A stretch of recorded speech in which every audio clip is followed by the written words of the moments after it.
about 30 to 45 minutes. Just make sure we are live.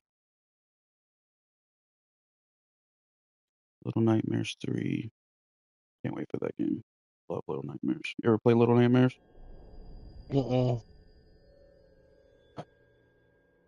Podcast, Lucas. Aren't you supposed to be helping your mother? Go help your mother. Probably your brother's turn. He ain't done shit all day.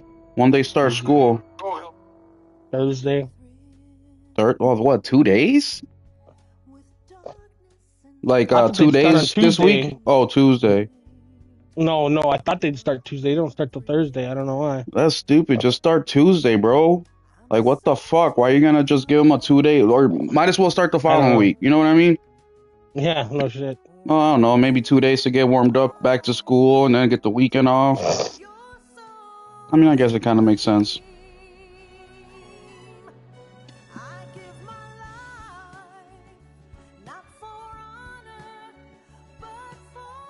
Mom wants me to take that present back already because the kids aren't fucking doing what they're told. They don't deserve that shit. When's their birthday? October 13th Oh, you still and got 29th. Still got a whole month to go. I know.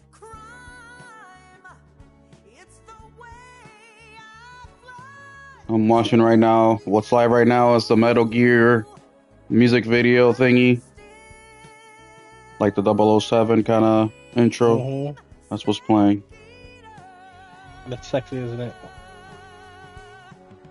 I'm gonna tell you my biggest complaint about the game, and I'll tell you what in a little bit. That's too good.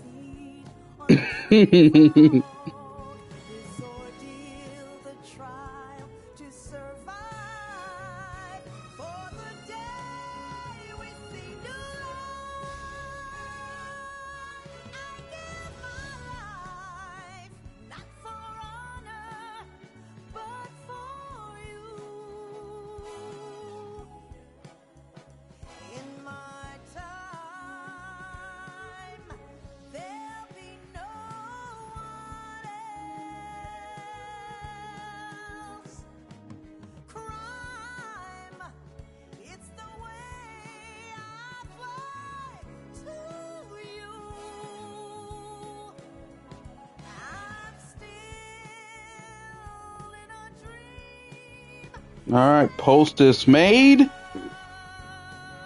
Let's see if Nelson wants to share it out.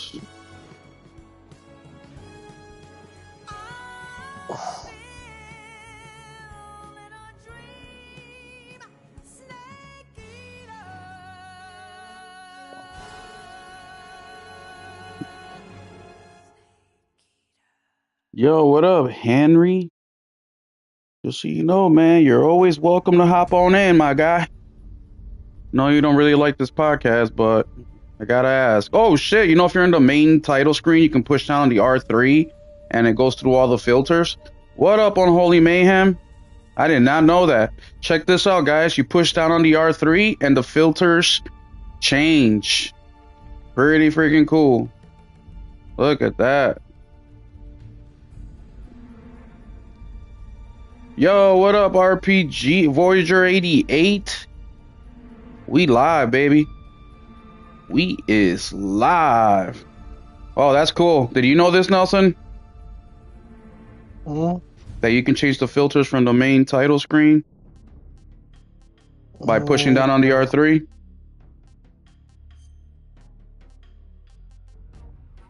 I'm just gonna turn the volume down a little bit so you guys can hear us.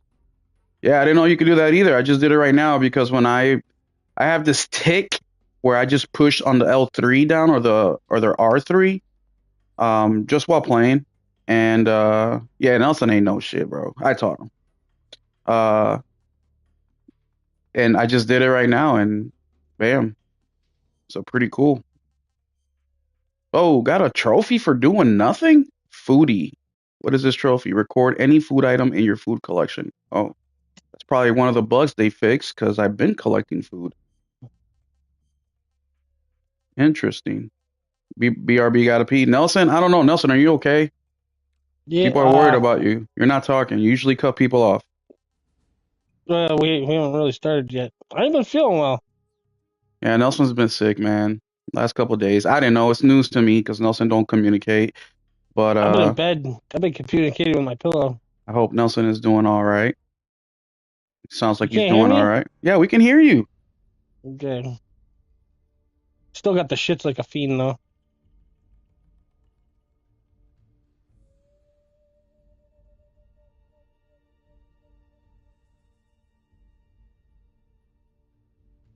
Yeah, buddy. We got some good shit today.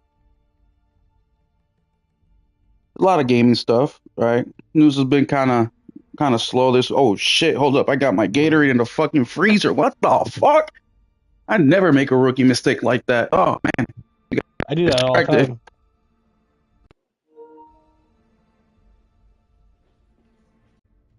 Not me. I am. My parents used to hate that shit all the time. We had warm pop or something like that, and I'd always throw it in the freezer, and then I'd forget about it because I'd have like two or three in there, and I wouldn't get around to the last one. They'd come find it later, and I'd have to clean up the freezer. Yeah, no, I'm very particular with my shit. I don't ever forget. RPG says, hey, RPG, you know what's funny about that? Because I said the same thing. He said, must have caught COVID 25 from that Switch 2. Hey, you're right, bro. You're fucking right, I don't bro. think so. Fucking right. Gears of War on disc is such a huge deal because Xbox never puts games on disc anymore. That's a fact, Unholy Mayhem. And you know what? The game runs fucking beautifully. I know RPG just put up with me this week to play the fucking game because he hates it. Like RPG's like, this game is disgusting. Yo, what's up, Chaos? How you doing, man? He's like, this fucking game is gross. It's disgusting. I never want to play it again in my life. So he put up with it just to appease me. But man, it ran beautifully, 60 frames, consistent. The um the graphics were I amazing. hope so. It's a remaster of a remaster of a And 20 year old game. you know what I love most about the game is that the dual sense. The dual sense felt amazing with that game. Minor glitching, what? RPG, please, was the game glitching? Damn, this song's gonna play over and over again, ain't it? I'm in Act 4 is great so far. Oh yeah, Unholy, you were telling me that you haven't played it in since the 360 days or some shit, or you never played it.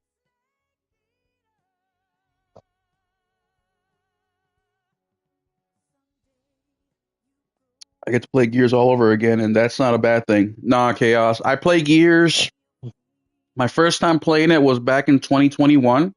Never owned an Xbox in my life. I got my son a Series S for Christmas, and I ended up playing it for the first time ever. And now I play it every year or every year and a half. The whole thing. Gears 1, 2, 3, 4, 5. And Halo as well. Halo 1, 2, 3, 4, 5 Infinite. Okay, your first, yeah, that's what it was. You played 2 and 3. But man, yeah, I'm just glad that it's part of my collection on the PlayStation side because I actually got a video coming. I think it's tomorrow. Let me check the schedule here. It's gonna be either tomorrow or the next day where I wanted So to you don't have to pay install for online on accounts that you're not going to use. the what? That way you don't have to pay for online just to play Gears. Yes, just to fucking play Gears. When the fuck's this video dropping? Okay, so Tuesday. It's will it play with no internet? Gears of War 2 and 3. I wasn't trying to run the test for two games. It just worked out that way because the Series X is not really backwards compatible, is it? It really isn't. It's got that smart, what is it called, Nelson? Smart delivery. It basically just downloads the digital copy. Mm-hmm. So it won't read the disc. So now I'm looking at my Series X like you're fucking useless. Like, what do I need you for now? I'm just gonna get me a 360 and keep it moving. Yeah, I mean, look, I get what they were trying to do. It's smart, but it's just like Xbox to cut corners. So I don't know why the fuck it has shocked me.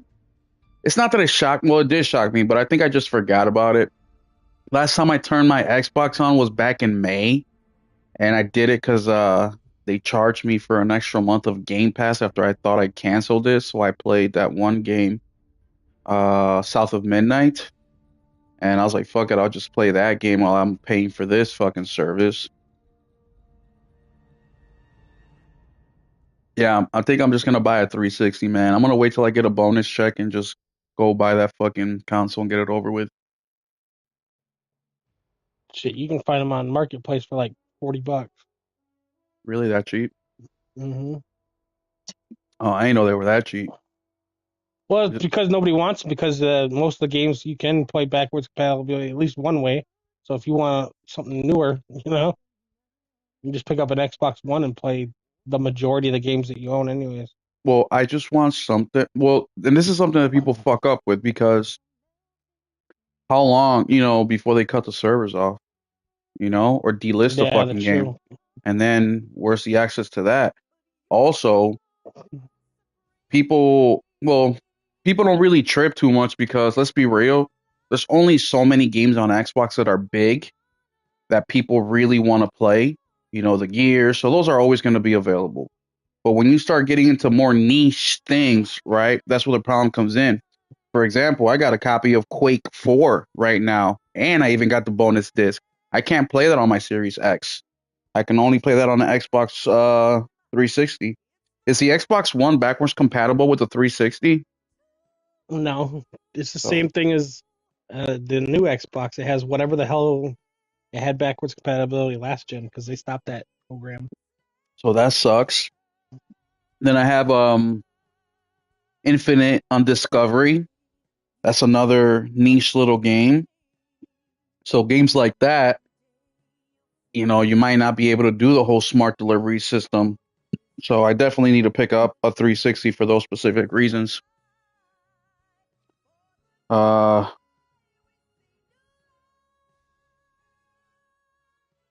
put he drinks in the freezer, like put him oven. Bro, that's a fact, Henry. I like my drinks to be at the tippy point of almost frozen. Right when they're about You to like a freeze. slushy? No, I don't like the slushy. I want it to before it gets to the slushy point. So I want it to get to the coldest point possible before it becomes slush. So it's a very timed thing. I figured in my freezer, if I put it in the back of the freezer right by the fan, I have about 2 minutes for it to get to that point. If the drink is completely room temperature, then it takes about 3.5 to 4 minutes. That's how No way. particular I am. Yes, way. And a trick for you guys, if you really want your shit to get cold fast, grab a paper towel, soak it, rinse the water out, wrap it around your drink, put it in the freezer. The paper towel will freeze, and bam, cold drink fast. I got tricks all day, baby. I've been loving the fan service on PS3. People keep reviving games. Killzone 2 is active. I was actually playing Killzone. What's it called? Shadow? Killzone Shadowfall. A few days ago, I left off. I've never beaten the game, and I've been playing it little by little over the last like year and a half, 2 years. And I'm just ready for that game to be over with. Like, I wish I would have played it when it came out because they do some cool things in that game that don't quite translate control wise currently, and it's pissing me off a little bit. Like when you're running, they do this thing where you like have like a side to side movement like in real life, which is cool in theory, and I'm sure it was cool back then, but now it's like fuck, it's annoying. What about you, Nelson? You want to talk any fucking time now? Well, what? I don't know. Tell me about your fucking day, pussy. Remember, guys, Nelson is sick. Okay, look at him. He's snorting. His booty's plugged up or loose. I don't know. How many times a day are you shitting right now? 15. Basically 15. water, though. Jesus Christ. Your booty hole must be raw, my boy. Yeah, it's, you gotta put cream on it.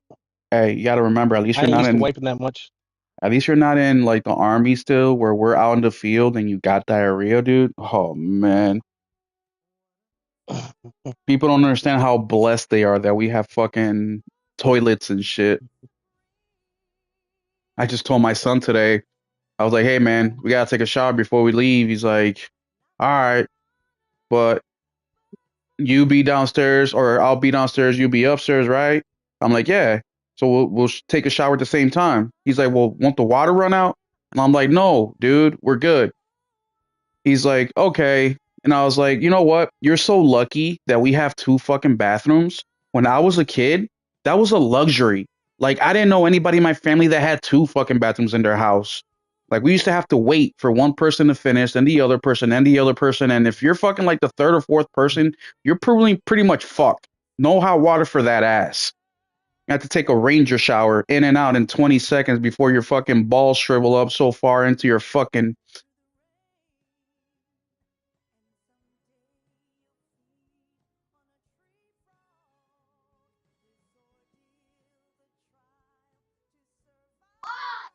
Cheers, cheers.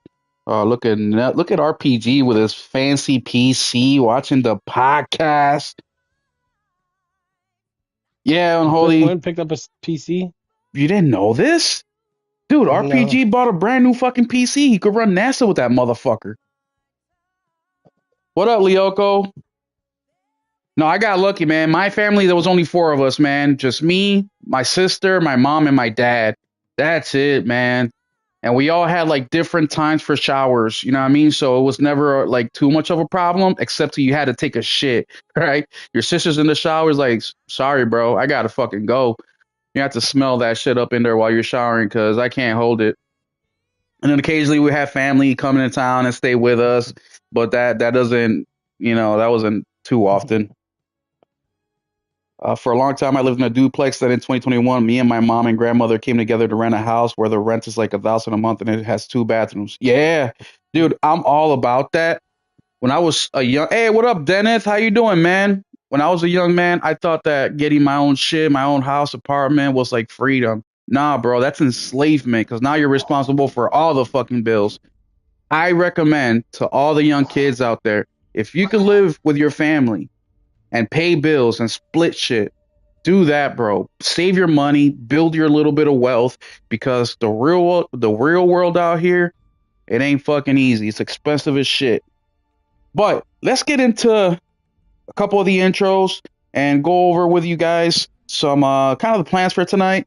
As of now, it's me and Nelson. We had Brett who was supposed to show up, but typical Brett didn't show up. So it's just me and Nelson for now. I am hoping that Miss Morgan hops in. She says she's going to be busy till about 10 o'clock Eastern, which is about 30 minutes from now. And if she had time, she was going to try to stop in. So I hope she does because I really, really love Morgan's takes. And we play a lot of the same games. So she puts me on games that I didn't even hear of. And she also gives me vindication, like Power Wash Simulator being Gotti every year. But we have some interesting topics to go over tonight with you guys.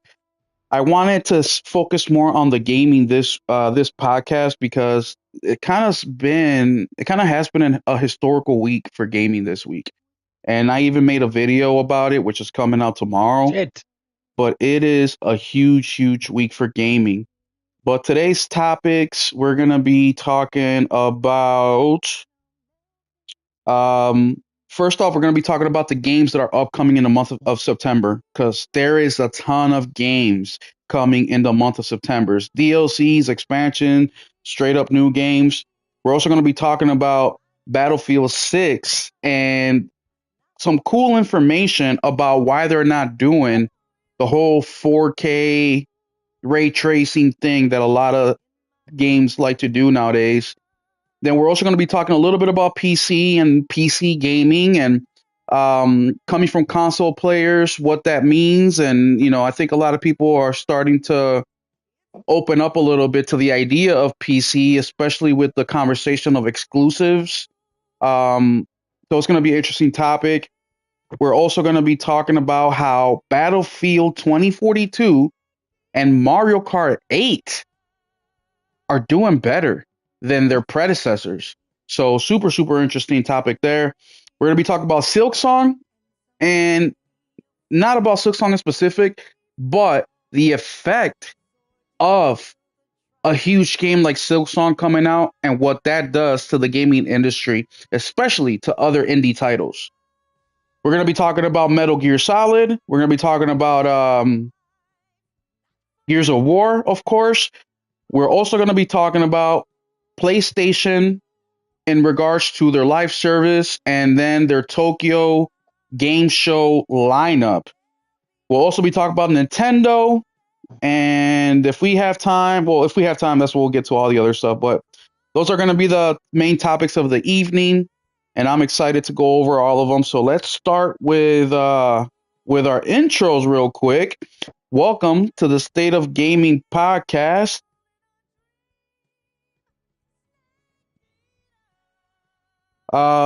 Today, I just named all my topics for the evening. It is just me and Nelson for now. But Nelson, besides being sick, what kind of games have you been playing?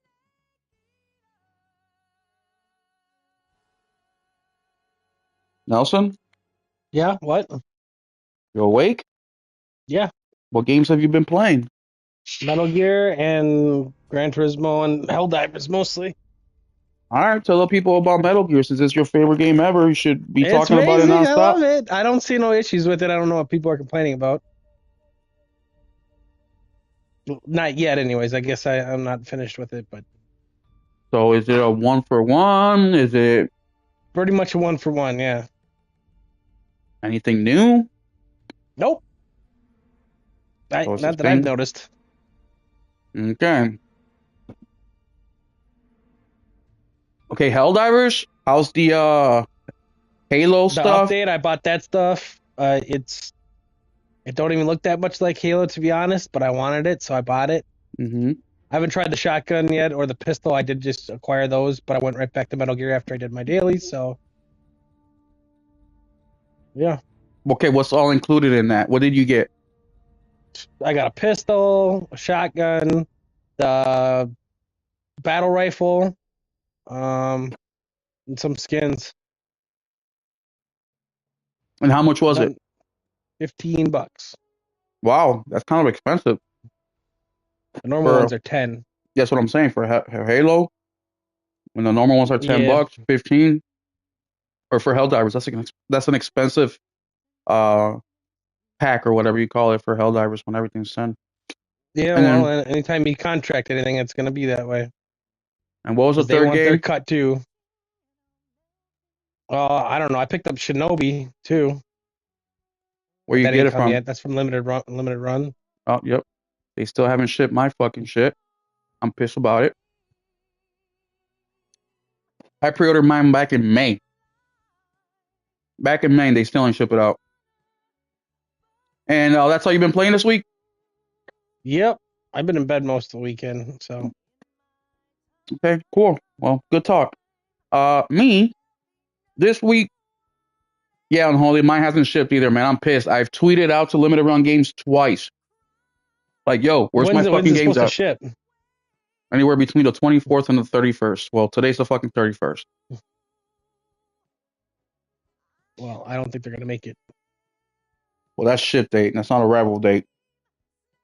Stalker isn't gonna be on the disc either on PS5, from my understanding, based on what they've written about it. That's why I decided to buy the Xbox version for $20, which pisses me off. Well, I've been playing Gears of War, which I beat with my co-host of the Just Playing live stream on Tuesdays, RPG88. We beat that game on Thursday. Then I played a little bit of Metal Gear Solid Delta. I got about an hour, 45 minutes into it. And I'm going to tell Nelson what my biggest complaint is with the game so far. But I'm enjoying it. I'm also not seeing none of the issues that I was hesitant to buy the game the hesitation I had, I'm not seeing them. So I know people are having different experiences with it, but Maybe the that's people that that's got to me. play it earlier or whatever, they didn't get the day one patch. I don't know. I'm Yeah, not having any issues though. me neither. Then then I got gifted Lost Solo Side, which I wasn't planning on buying it because I bought Metal Gear, and I was like, that's enough games for this week. And Yeah, I bought 3 games this week: Shinobi, fucking Metal Gear, and Last Soul Side. I haven't played Last Soul Side yet either. shout out to my buddy Ricky. This podcast is sponsored by Ricky. He ended up gifting me Lost Solo Side. He sent me a text message Friday. He's like, bro, you're gonna come get Lost Solo Side? I was like, nah, bro, I'm gonna skip it. Ricky, by the way, is a store manager at a GameStop, and that's where I normally try to get my games. And he hit me up. I told him no, I'm not gonna get it. And like an hour later, he shot me another text like, "Hey, stop by the store once you get off work." It's like, all right. So I get off work. I go by Ricky. I walk in. What up, Ricky? He hands me Lost Soul Aside, and I look at him like, bro, I'm not buying this shit. He's like, no, I'm giving it to you. You're not buying anything. So I took it, came home, recorded a Will It Play with No Internet. Spoiler alert, it does play with no internet. And I put about an hour in, and that's it. And then I went ahead and I beat Sword of the Sea. And what I will say about Sword of the Sea is that the game is amazing. It's beautiful. The music is phenomenal. The gameplay really surprised me at the end of the game because normally with those type of games, they don't have much action in it, but this one did, and I really really like that. If you play Journey, to me, it's similar to Journey. It's like a distant cousin of the game. But yeah, awesome game. And then I've also been playing Call of Duty Ghost, which I started playing yesterday. Why am I playing Call of Duty Ghost when I have Metal Gear and Lost Soul Aside? Well, the Lost Soul Aside one, like, I'm not completely sold on it. I will say that my experience so far is better than the demo that I played, but I only played like 10 minutes of the demo. And I even put out a question on my Discord saying, I'm really interested to see what the fans of Lost Soul Aside are going to say, especially when it reminded me a lot of Forspoken. And what I mean by that is the demo was very similar. You started the demo and you got all your abilities. No explanation really on how to use them or nothing, or why you're fighting the bad guys. Just you got thrown in there, which Forspoken had a similar thing. You had all the powers and you got thrown into the game with no explanation on what to do, how to do it, none of that stuff. But yet people were loving the combat of Lost Soul Aside, even though Forspoken combat was pretty fire. It was the opposite reaction. So if you're a Forspoken fan, let me know, or if you played both the demos, let me know if I am completely off base here or if the two kind of relate. And Metal Gear Solid. Well, I started playing it, and the graphics look good, performance was good, everything's working. Like I said, everything that I thought would be a problem with the game was non-existent in there. I was surprised. The frames look good. I can't tell exactly if it's at 60 or what, but it was running higher than 30. Bugs, I haven't seen anything either, and I'm about 2 hours in. What about you, Nelson? How many hours do you have in Metal Gear? But I die a lot, so fucking How many? We probably didn't like hear. about 5. 5 hours. And have you Yeah, seen anything I haven't seen wrong? a damn thing. You Maybe I'm haven't just not seen. that sensitive. I don't know. Yeah, I haven't seen anything either. What about you, chat? Anybody playing Metal Gear Solid and is seeing performance issues or bugs? I'll give you guys a minute to answer that question because I haven't seen anything, and people are actually getting mad at me because I haven't seen anything. Which I'm like, what? Sorry. Like, what do you want me to tell you? I don't know. I'm not gonna say something I don't notice. If there is, they're like, oh, it drops to 46. I can only go by what my fucking eyeballs tell me. Yeah, I and don't have a frame counter on my TV. well, not just well. That's exactly what he said. He said I don't need to have a frame counter to tell that it's dropping frames, and I'm just like, bro, if it is dropping frames, it's only dropping by single digits. Which don't fucking tell me with your fucking eagle eye you're gonna be able to fucking tell because you can't. Now, when it drops 10, 15 frames, yes, you can fucking tell. I saw that in Donkey Kong Bonanza. That shit will go from 60 to like 25 frames. Like literally, it's like still pictures. So we have oh yeah, there's a shit ton of cutscenes, which I don't mind. I love cutscenes. Once you get a dragon lost soul, he Well, explains that's the the same story. as the last game. They're all like that. The Mm, worst one is four. Four is like about 14 hours long, and it's got 7 hours of cutscenes. So, I mean, happening. Yeah, no, I love cutscenes, and people who shit on cutscenes, it's like, bro, you're just an arcade gamer. That's all you are. If you don't like cutscenes in your games, that's because you're an arcade gamer, meaning all you want hey, is a gameplay. lot of people, Metal Gear changed the game for them, and it's because it had cutscenes. It made you feel like into the story of the game. That's what Yeah, it is. yeah, no. And some people they like it like the Elden Ring way, right? Where you get a little bit of cutscenes, but the majority of the lore you got to find and look for yourself. Not me. I don't watch movies too much. I don't watch TV shows. So if I can get it all from a video game, I'm with it. But what I don't like about Metal Gear so far, and mind you, I'm only 2 hours in, is well, let me start with this. I understand now why all these fucking guys out there are saying that Metal Gear Solid is their favorite game ever. Because when they played this game, when it came out, they were 10, 11, 12, 13, 14, 15, 16 years old, It was right? a man's game. So when you see Solid Snake saying some shit like ice snakes and training, that shit gets their little fucking wiener hard at 12 years old. You know what I mean? The over It did. exaggerating and the I tone probably of would the have joined the army voice. if it wasn't for this game. Like for Like, real. that's the thing that pisses me off the most about this game. It's like whenever he fucking like lands, right? He does a superhero landing, and then the fucking camera goes all over the place while he's doing a 360 with his fucking pistol, like he's hot shit. Like, oh my god. It feels like what a cool dude does, thinking that he's doing cool shit, but it's what a cool dude, or no, not a cool dude. It's what a dude who thinks he's doing cool shit is supposed to cool looks like. Like I don't know how to explain it. It's like you're not cool, but you're trying to do cool shit, but you don't look like you're cool, but you think that it's cool. Like that's what Solid Snakes reminds me, and every other character in here. I got into a fight with the fucking soldier, the what's that dude? When you go rescue the fucking doctor or whatever, the scientist, and then he comes up to you, and then he's fucking like twiddling his fucking bullets and shit with his pistol. What's his name, Nelson?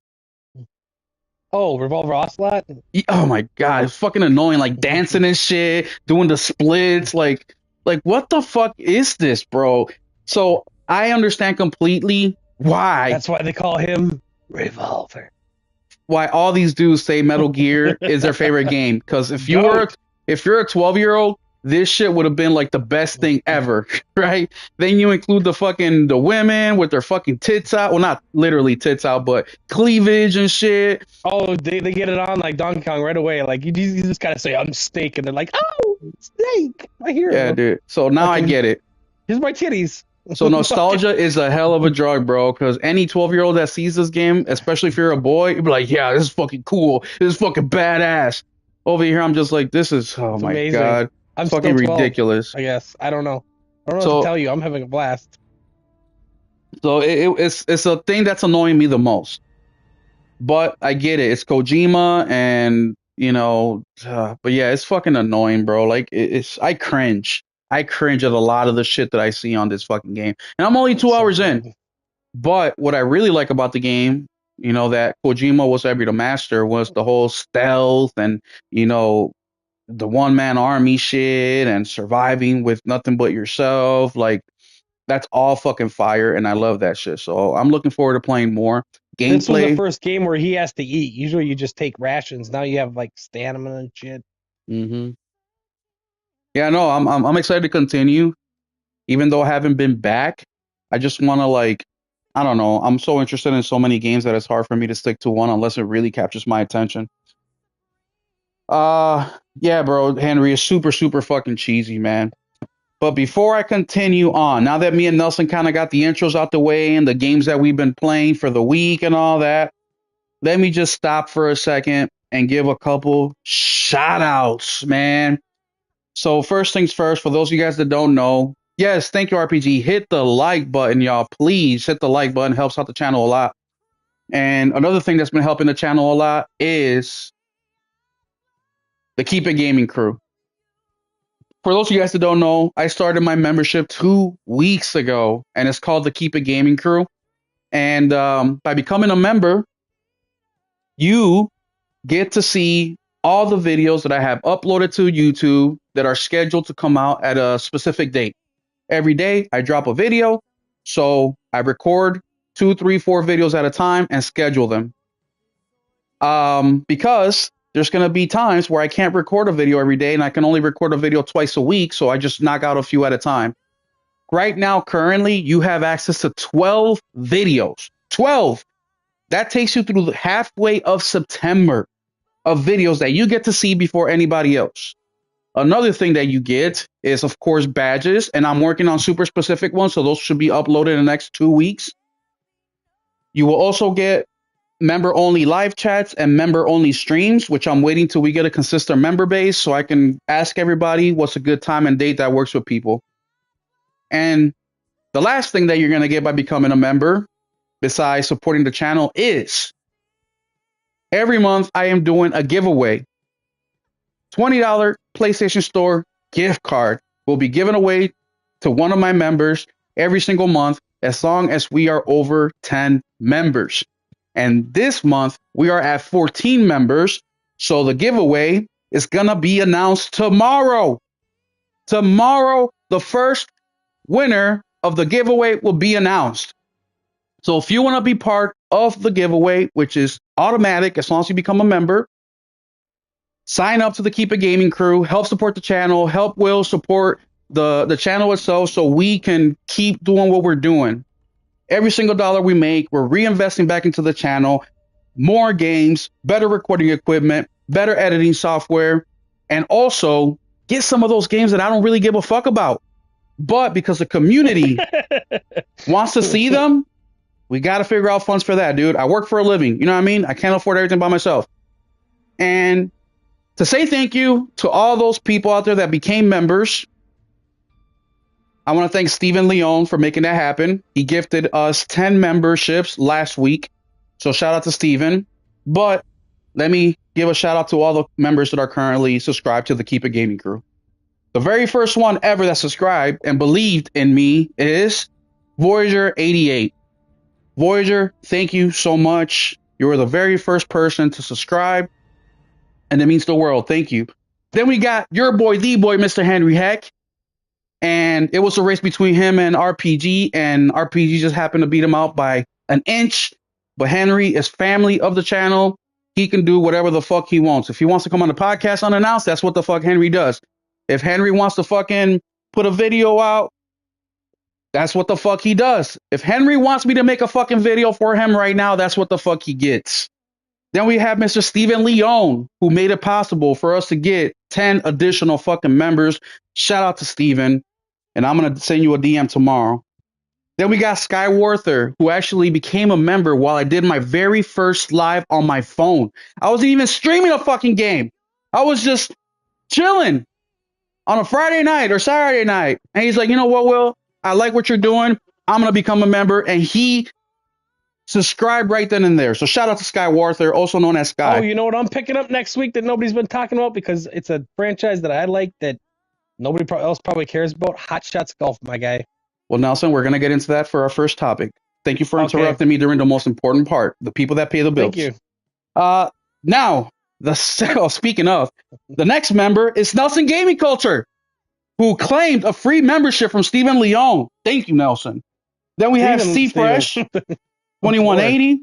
We also have Unholy Mayhem. Thank you, Unholy. You've been here for a while. You've been commenting on most of my videos. You watch most of my shit. Oh shit. You engage.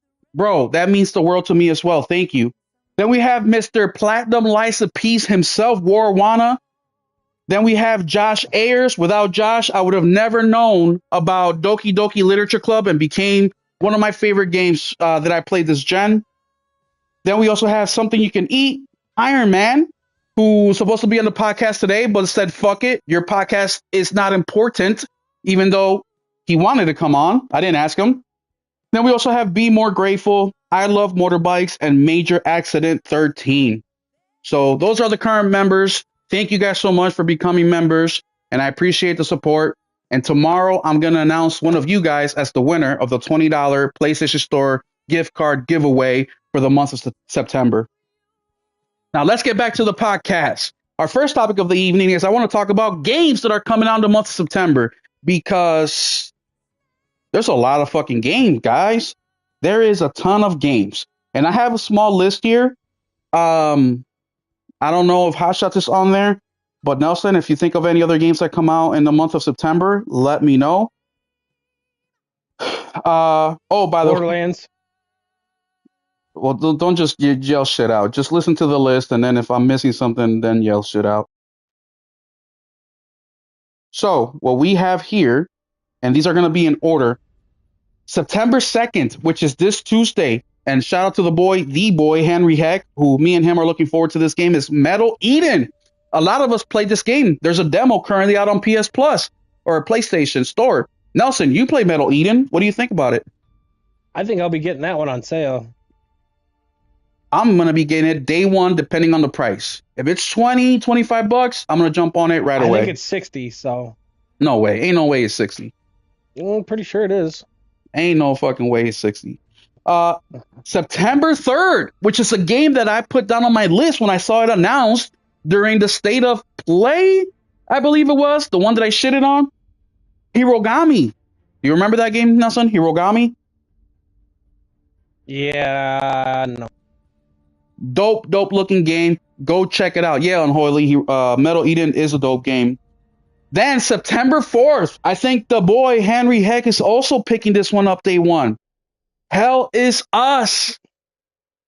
Hell is Us comes out September 4th, which is I think a Friday. Thursday.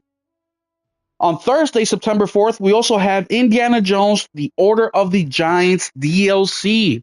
Now, I don't own Indiana Jones. I would like to own it, but the physical I'm going to disc. get it as a whole package for like $50. Yeah, me too. Because the disc doesn't have the fucking DLC in it. So if I'm going to buy it digitally, I need the price to be lower. What were you saying, Nelson? I'm going to get it as a complete package with the DLC for like $50. Probably spring. I think it'll be before that, man. You maybe even December. I don't know, because the game's been holding his price recently, but I think that's because the expansion. It's been down, but that's before I want the complete edition. I mean, I'm not talking about just. I know what you're saying. DLC. But I was gonna say maybe December the price will go down, but then I was like, wait, the price hasn't been really cheaper than 50, so I don't know with the complete edition when that price will get to that number this year. But either way, I'm gonna be looking out for it. Then we have Hollow Knight Silksong dropping September 4th as well. Wow. Thursday this week is going to be a big fucking day. And then the last game that comes out September 4th is going to be Star Wars Outlaws for the Nintendo Switch 2. So let's do a little bit of backtracking. On Thursday this week, September 4th, we have Hell is Us, Indiana Jones, The Order of Giants, Hollow Knight Silksong, and Star Wars Outlaws on the Switch 2. That's 4 fucking games, y'all. 4 games. That's insane. Then September 5th, I know I'm getting this one day one, Chronos The New Dawn. Now, for those of you guys that don't know, that's Friday this week. Jesus Christ, dude. Chill out on the games. I actually put in a request for a code for this game. I'm hoping that they let me know by Tuesday if I got in or not. because that would be dope if I can review it for you guys. But we will see. Then Friday, we also have Shut in Order. I never heard of that game, so I don't know what it is. Then on September 5th as well, Friday, we have Demon X Machina Titanic Scion. There's a demo also available for that one on the PS Store. I played the demo, didn't sell me, so I'm not interested in it. Then we have NBA 2K26 dropping on Friday as well. Everybody Golf's Hot Shots on Friday as well. So just this week, guys, just this week, from now till Friday, we have Metal Eden, Hirogami, Hell is Us, Indiana Jones, The Order of Giants, Hollow Knight Silksong, Star Wars Outlaws, Chronos the New Dawn, Shut in Order, Demon X Machina, NBA 2K26, and Everybody Golf Hot Shots. That's just this week. This week, And incredible. last week was already insane too. Yeah, last week was insane. Yes. Lost Soul aside, Gears, fucking Metal Gear, Shinobi, like fucking Mhm. A, dude. And we're gonna get into that specifics in a second. Then the following week, September 9, I'm going to speed up a little bit. We have Busby in the Perfect Collection, Dragon Ball Gekishin Squadra, and then September 10th, Garfield Kart 2 All You Can Drift. September 12th, we have Borderlands 4. That's another day one. Me and RPG are coming up with a plan on how much we're going to stream that game because I think that's going to be a game that we're both going to be playing pretty consistently. Then after Borderlands 4, we have NHL 26, drops the same day. Then September 15th, we have Lego Voyagers. September 16th, Skate Early Access. September 18th, Frostpunk 2 console version, which is a game that I'm interested in. I don't know if I'll be able to pick it up because there's so many games already in the first half of September that I want to play, but that's definitely going to be in my wish list. Then we have September 19th, Tawa and the Guardians of the Sacred Tree. And then September 19th, Dying Light the Beast. Dying Light the Beast, y'all. I'm a huge fan of Dying Light. I love Dying Light. So the Beast is super tempting. I'm just pissed because there's no physical for it. Then September 19th, we have Trails in the Sky, first chapter, which is the game everybody's been playing, the demo. Then we have September 23rd, Baby Steps. Fucking finally, this game's releasing. I feel like this game's been talked about for 20 years. Jesus Christ. That's because you remember how fucking goofy it looked. Like, That what are we is doing true. here? That is true. September 23rd, The House of Tesla. September 25th, Silent Hill F. Silent Hill F. Not even a week later after Borderlands, we have Silent Hill F. Same day as Sonic Hill F, we have Sonic Racing Cross Worlds. September 25th, Agatha Christie Death on the Nile. Jesus Christ. September 26th, Atelier Reslorania, The It's Red almost like Alchemist. people thought fucking GTA was coming out this year or something like that, and they all wanted to pump their shit out in fucking September. Well, we're going to talk about that in one of our topics, right? Silksong. That's exactly what we're going to talk about there. September 26th, NBA Bounce. September 26th, Pac-Man World 2 RE Pack. September 26th, EA Sports Football Club 26. So all the sports games will be out this month. September 30th, Final Fantasy Tactics, The Invalis Chronicles. What the hell? And then September 30th, Lego Party. This is an insane month. Nelson, is this the biggest month in gaming ever? If you include the end of August, I would say like 30 days, end of August to towards the end of September. Yeah, probably. Mm-hmm. That That's is a lot of true. games. That's Because true, a lot of Unholy. them came out like a few days ago, and it's still August. But yeah, Yeah. like a 30-day span. That's a lot. There's like 10 games that I want, and like 5 others that are big that I don't want. Yeah, I mean, here, let me tell you what I'm interested in because this is fucking nuts. I'm interested in Metal Eden, Hirogami, Hell is Us. I'm interested in Chronos, Borderlands 4, Frostpunk 2, Dying Light the Beast, Baby Steps, Silent Hill F. You want baby steps? Yeah. And maybe Final Fantasy Tactics, The Invalis Chronicles. Maybe. I'm still unsure about that one. But even if we take that one out, that is 9 games in the month of September that I want to get day one. I'm not going to, but I want to, right? The ones that I will most likely get day one is going to be Hirogami. So that's going to be like a $20 game. Then I'm going to get Chronos the New Dawn. If I don't get the code, I will buy it. The other one that I'm going to get is Borderlands 4 and then Silent Hill F. That is it. That's all I'm going to buy in the month of September. Everything else is going to have to wait till later because October is kind of a light month. October, we have Little Nightmares 3, dropping a couple other small games, but those are the big ones. Chat, let me know which ones are you going to be getting in the month of September. While you do that, I'm going to go and read some of the chat real quick. I love engaging when I can in-game talk because in real life, I'm mainly only known mainstream gamers. Yeah, that's why I created my channel, Unholy. There's not many real life gamers that I know. The ones that I do are super casual, so YouTube is a outlet for me. Borderlands 4 countdown begins tomorrow. That is a fact, RPG. 14 days or 13 days and a wake up. I'll probably get Metal Eden on sale because there's no physical copy. I don't pay over. Me neither. I don't pay that much for physical or digital games too. Chronos Physical comes out the 19th. Is that a real thing? You talking about Chronos is not day and date physical, bro? That's fucking trash if it's true. Ready or Not Physical comes out September. Yes, I did know that. NHL for me. Can't wait. That's dope, bro. When I was a kid, I loved playing the NHL games.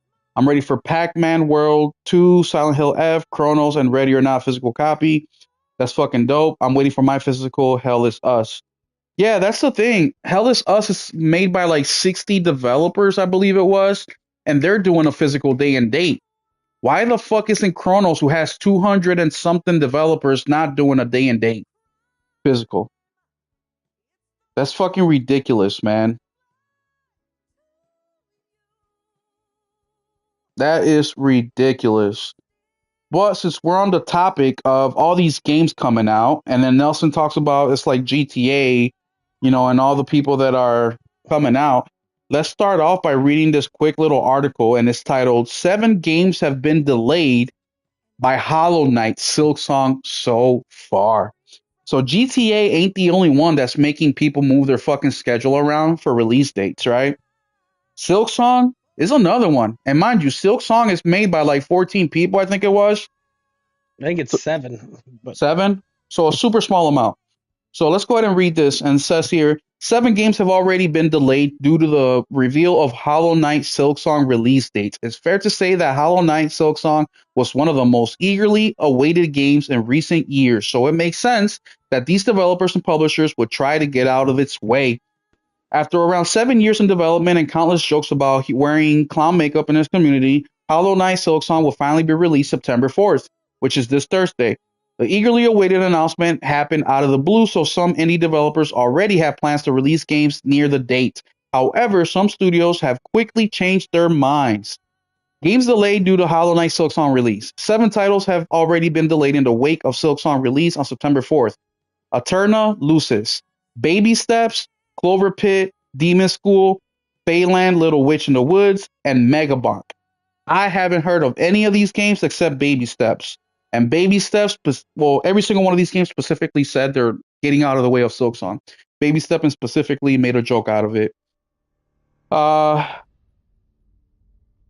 Soon after Team Cherry's announcement, developer Telegames revealed that the RPG-inspired retro game would postpone its launch planned for September 9 to an undefined date to escape Silksong.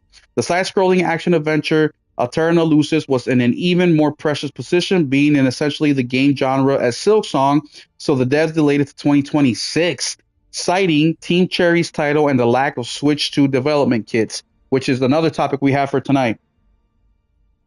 That's all I'm going to read there. But Nelson, what do you think about these 7 studios saying, fuck that, we're getting out of the way for Silksong? Do you think that they did the right thing, or do you think they're disappointing their well, gamers? if you're a smaller title like that, then yeah, people are probably not going to buy both. I mean, you know what I mean? You're already looking at a small audience that's going to be interested in those games, and most of them are going to be playing that game. So I don't really know what. choices you have there, I guess. Well, only one of those games is a similar style gameplay. So do you think that matters?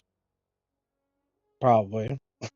Well, because last week when I was talking about Metal Gear and Lost Soul Aside coming out back to back and how some people may choose one over the other, they said I was crazy. They said, Will, they're not even the same type of fucking game. And my Yeah, argument well, most was, people are only going to buy one game, though. yes, that was my thing. Most They're, people, they're set $60, $70 games. Most exactly, people that aren't super, super hardcore aren't going to go buy two games that they can't play at the same time. exactly. That's $130 in two games without taxes.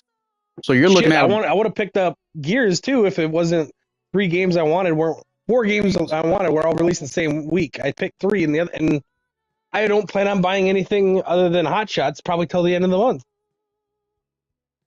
I can exactly. only So, buy so many damn games. so it's not necessarily that the games are similar. It's that you only have so much fucking money, right? Bills are due. You got shit to pay. $140 in video Time? Who games. the fuck's It's got time to fucking time. Yeah. sit down It's and play four fucking games in a week? it's a lot of money. So yeah, I mean, my only thing with Silk Song is right now the rumor is that Silk Song is only gonna be about $20, which is surprising to me because I figured it'd be at least 30. But with the game being $20, do you They haven't think put up the that price yet. no, they haven't put up the price yet. Do How the you fuck do you not put up a price when a game's coming out in like a couple weeks? that happens all the time actually. Prices don't even Oh yeah, come for out to indies. the Yeah, game the day of. But I think it'll be 40, but that's my personal opinion.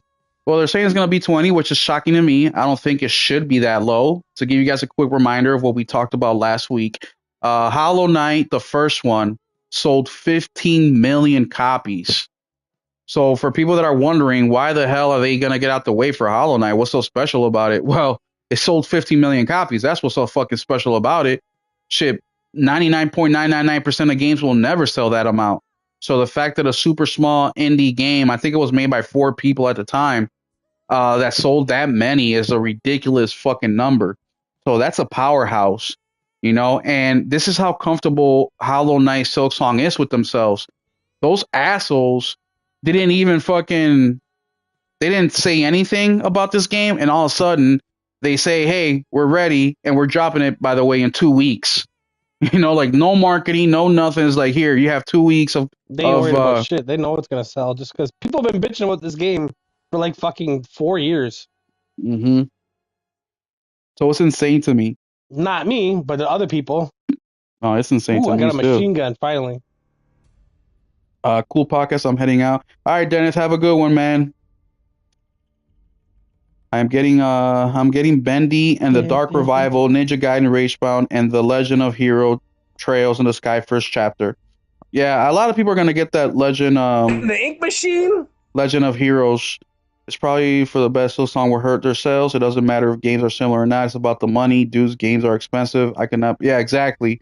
It's not about the similarity of games. It's about fucking pricing, and that's why I was even Yeah, I'm shocked a that. big Gears fan. You know why I didn't pick up Gears? It's not because I didn't want it. I've already picked up how many games this week. I can't pick up every single game I want this week. I just can't. But you did. You got Gears, Lost Soul Aside, Shinobi. And Shinobi, yeah, but I didn't get Gears and I didn't get fucking Well, you didn't the want hell's the other Gears. one? You say you played it Yeah, I 20 years do. ago. I Oh, put I have two copies of it. well, it's only That's 40 why I lost bucks. out to. I know, but I already spent what was it? 50, 60, 70. How much is that together? Fucking almost $200 on games this week, and I got my PSP modded, so 300. Or you can just pay 20 bucks and subscribe to Game Pass and play it for free. I have the game already. I So can then just go why on and get play it? it right now. I don't know. You should get it. You should get it. It looks good on the PlayStation. Um,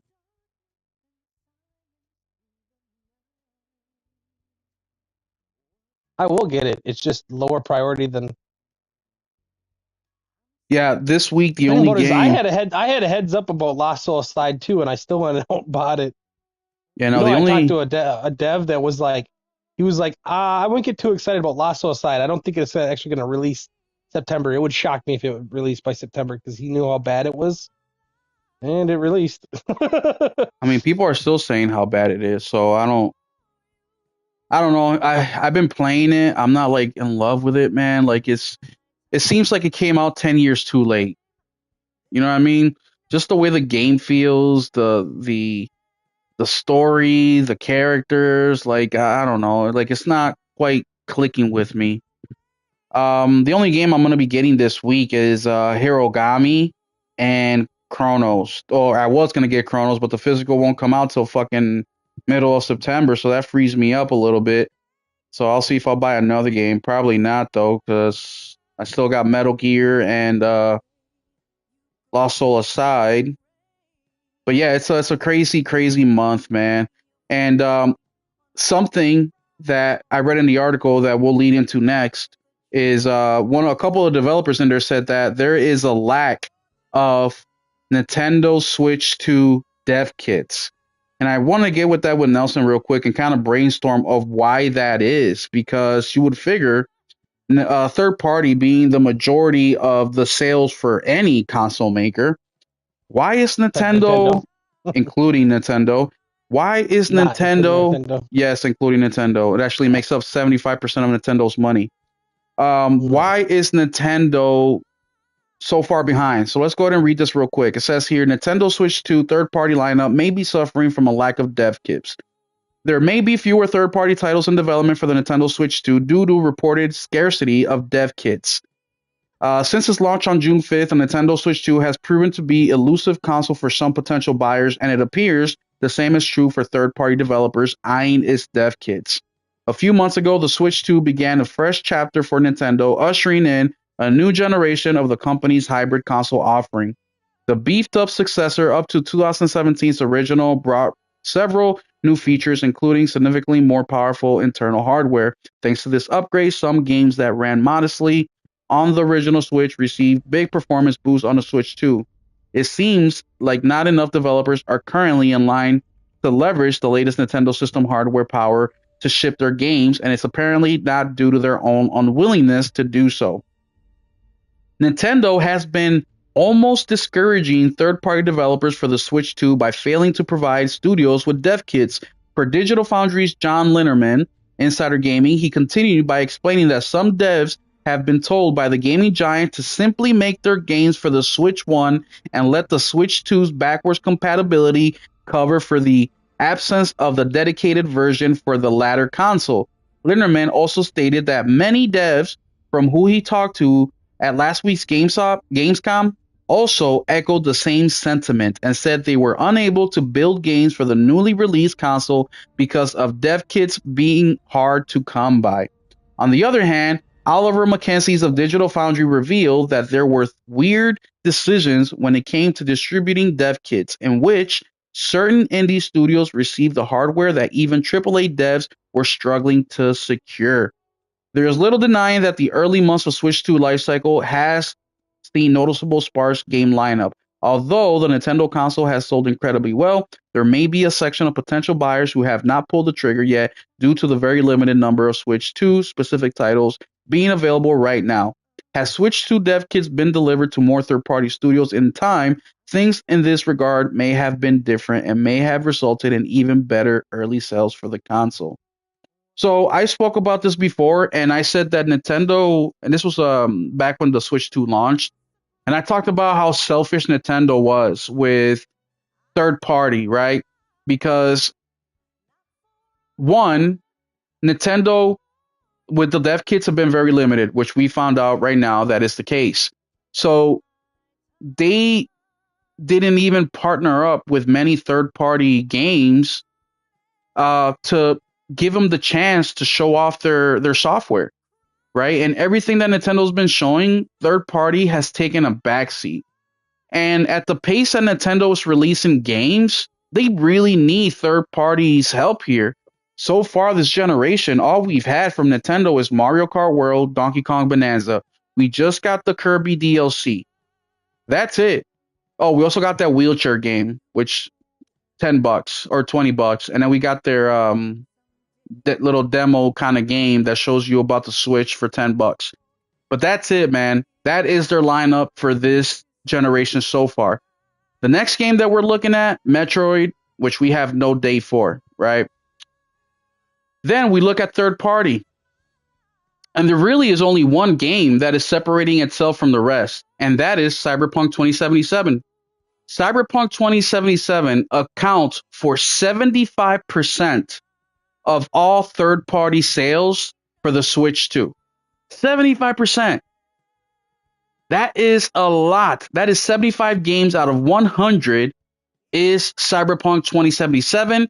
And the majority of that 75% is the physical version of Cyberpunk. So just to recap a little bit, 75% of the games sold on the Switch 2 from third party is Cyberpunk, and the majority of those are physical, which are two of the things that Nintendo is struggling with right now.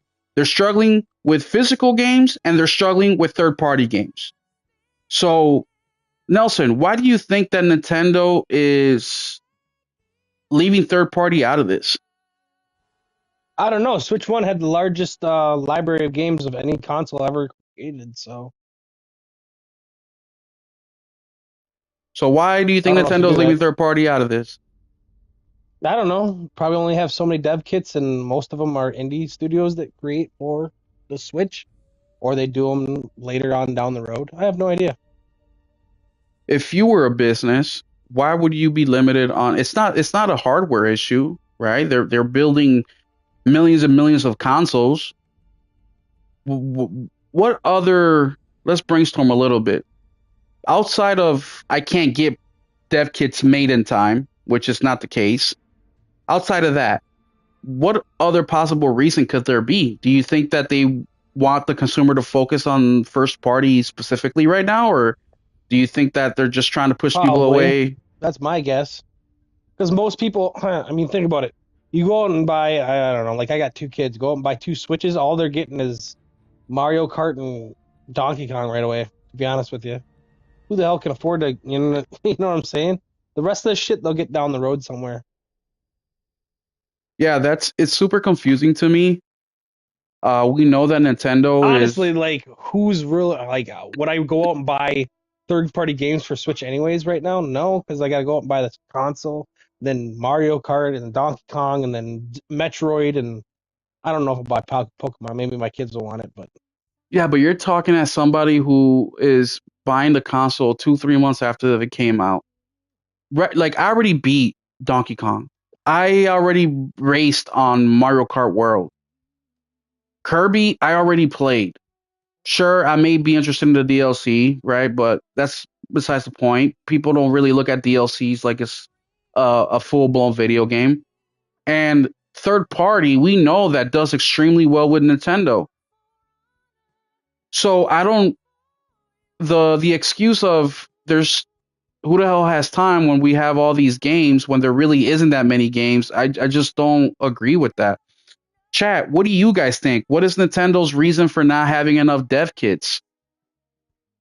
It almost feels like Nintendo wants people to continue with the Switch 1.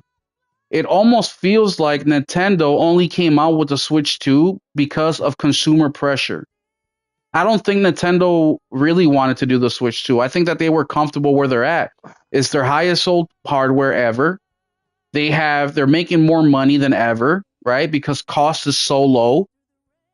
And that's really what I think about the Switch that's 2. another thing though too, because until you get out a lot of these games, they're not gonna make a Switch One version. So like, how many people are these people gonna make a Switch Two version for when 99% of the fucking people on the Switch are on the one version? Until it gets a higher user base over time, third party is pretty much unneeded. You know what I mean? Or the time to make it for that console is not really, it doesn't really pan out. You know, Well, Nintendo's because they don't literally, sell that well on there anyways. no, they do sell well. They do No, they sell well. don't. Nintendo has a ton of Stop third it. party exclusives that sell extremely well Yeah, on they're Nintendo. exclusives. Okay, that's different. But still, selling 100,000 copies when on PlayStation it may sell 1 million or Xbox it sells 500,000, that's still a shit ton of money. Then that's the same argument I have with physical. Just because physical only equates to 15, I don't know, some estimates are at 15%, some estimates are at 30%. So just because 15 to 30% doesn't mean that there is no money. 15 to 30% of $150 billion a year fucking market, it's a lot of fucking money. You're talking about 15 to 40 billion dollars in physical. 100,000 copies is a lot of fucking copies. Who the fuck doesn't want to sell 100? Some developers dream of selling 100,000 copies. Now we're looking at it as PlayStation, Xbox, PC gamers, right? We're not, but there's a lot of people where they only play on Nintendo. There's a lot of people that are going to be buying Final Fantasy on the Switch too. They're going to be buying Elden Ring on the Switch too. That are going to be buying that new fucking Souls game that's going to be on the Switch. That's an exclusive on the Switch. So I just don't understand this. I think Nintendo really just wants to keep making money from the Switch One. It's the most profitable, and there's a reason why they're telling their developers, "Hey, keep making games for the Switch One and let the Switch Two handle backwards compatibility for you." Let's see what the chat says. Metroid or Unholy Mayhem says, apparently Metroid Prime is supposedly to come out this year, but where the hell is the release date? And Pokemon drops in October, but it's also on Switch One. Pokemon is the main reason I keep buying Nintendo consoles. Otherwise, I might have just skipped Nintendo. Chaos says, in confidence. And then Unholy says, I think they're trying to beat PS2, but I don't think they're selling another 7 million to catch up. Me neither. I do. They will easily make that. They will I have the think Switch One out there for another 3-4 years yet. They won't sell that many, but they will definitely beat it. Yeah, I think that Switch gamers are transitioning over to the Switch too. The freaking PS2 sold like 25% of its units in like the last 5 years of its lifetime, which the PS3 had been out for like fucking years already. Yeah, when the console was $99, Nintendo's going the opposite way. They're increasing pricing. I don't think they're going to reach nowhere near that 25% of their fucking of the end PS2. Not when prices going up. When prices going up, you're just sitting there like, well, I might as well just pay the extra $100, $150 to jump on the Switch 2. It's different times, man. Price ain't going down, it's going up.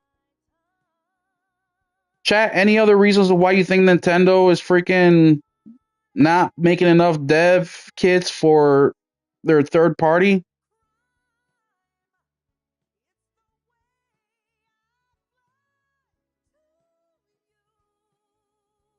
No? All right. So let's move on to the next topics and we'll stick with Nintendo because we just got another article. Hold up. RPG says everyone's going up. I think they're trying to beat the next topic is actually another Nintendo topic and it's super interesting. It says here Mario Kart World is being outsold by an 8-year-old racing game. And I was at Target today. I went to go pick up some seeds. It's from a brand, this is not sponsored, called Smackin'. And I've been seeing their advertisement all over the place, and I wanted to try them. And I went to Target. I heard they had them over there. And of course, I go to the video game section. And guess how much Mario Kart 8 is selling for? Nelson, how much do you think it's selling for right now? I don't know. $50. So it actually, yeah, Mario Kart World is mid as fuck, dude. Mario Kart 8 is fucking $50. Amazing. So let's read this article here. It says Mario Kart World was outsold by its predecessor, Mario Kart 8 Deluxe, in July. The competition may not be entirely fair for Mario Kart World right now, as it is exclusive to the Nintendo Switch 2, which has far fewer owners than the original Switch. Still, it is notable that a new gen installment is facing competition from an 8-year-old game.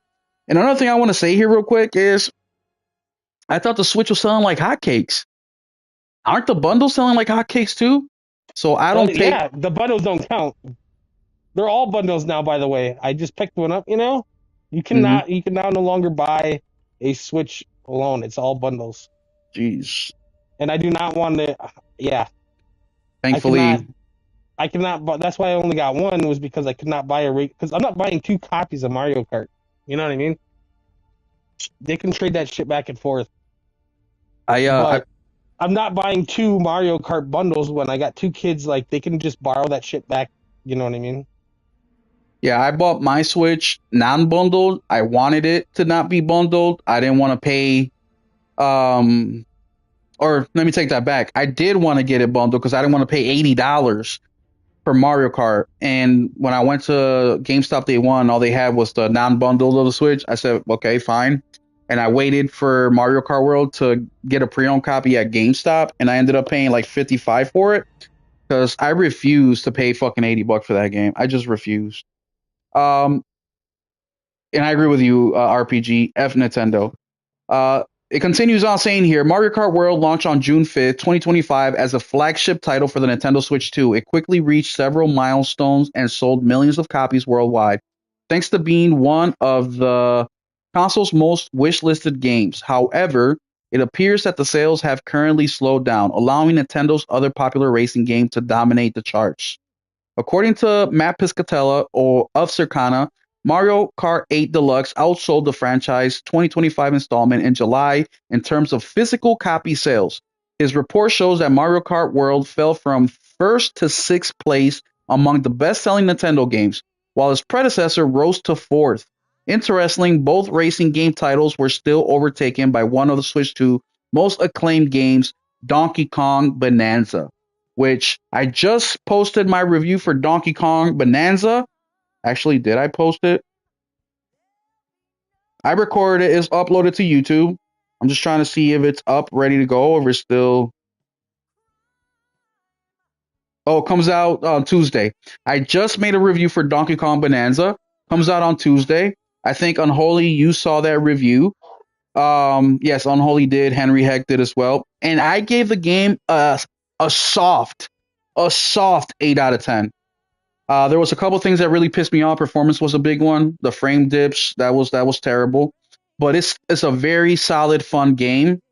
I still think 70 is just a tad bit too much for it, but I definitely recommend it at that price point. I think there's enough in that game to justify that price, but 80 is just a ridiculous number.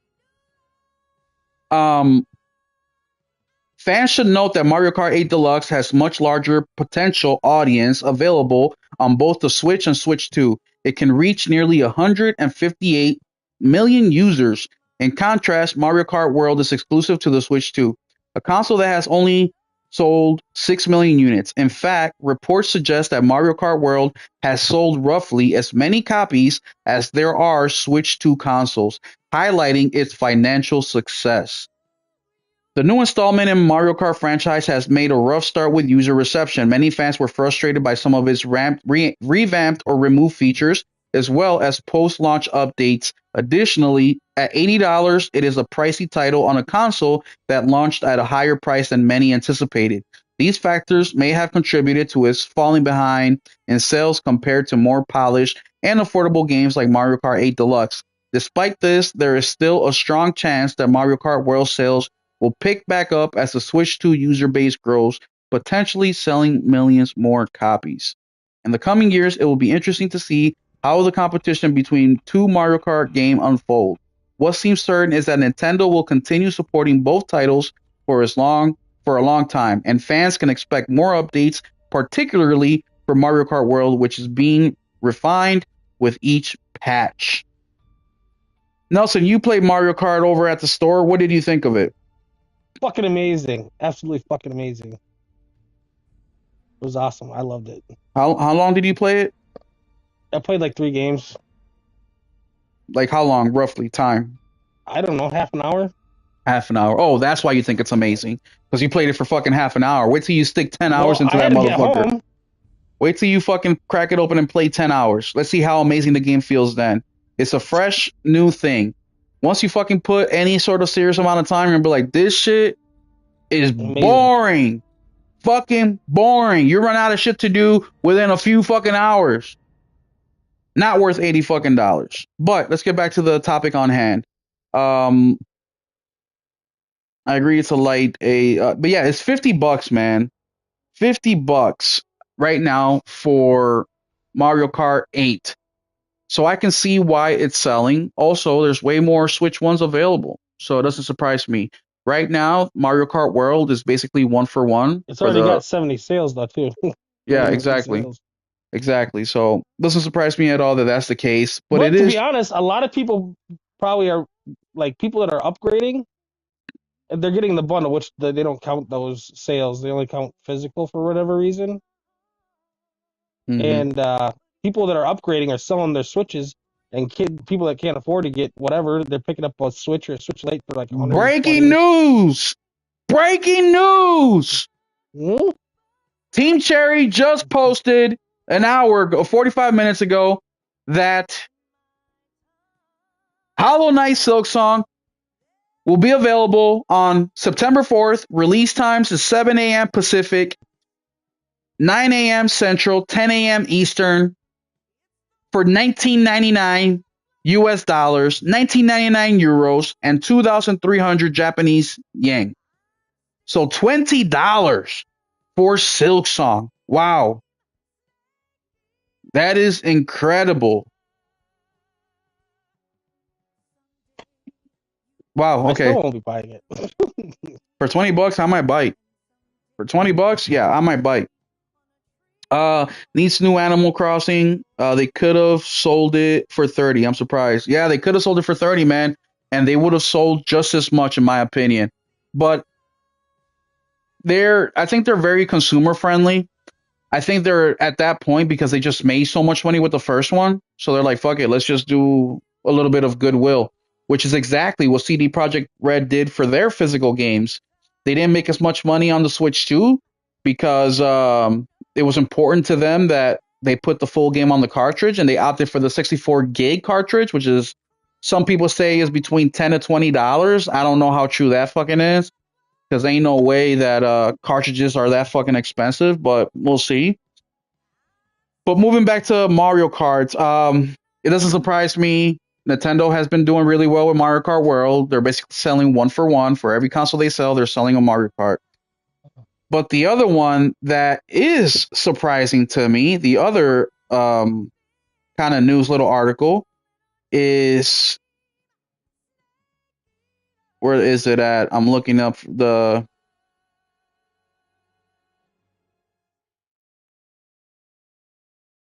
is it? Right here.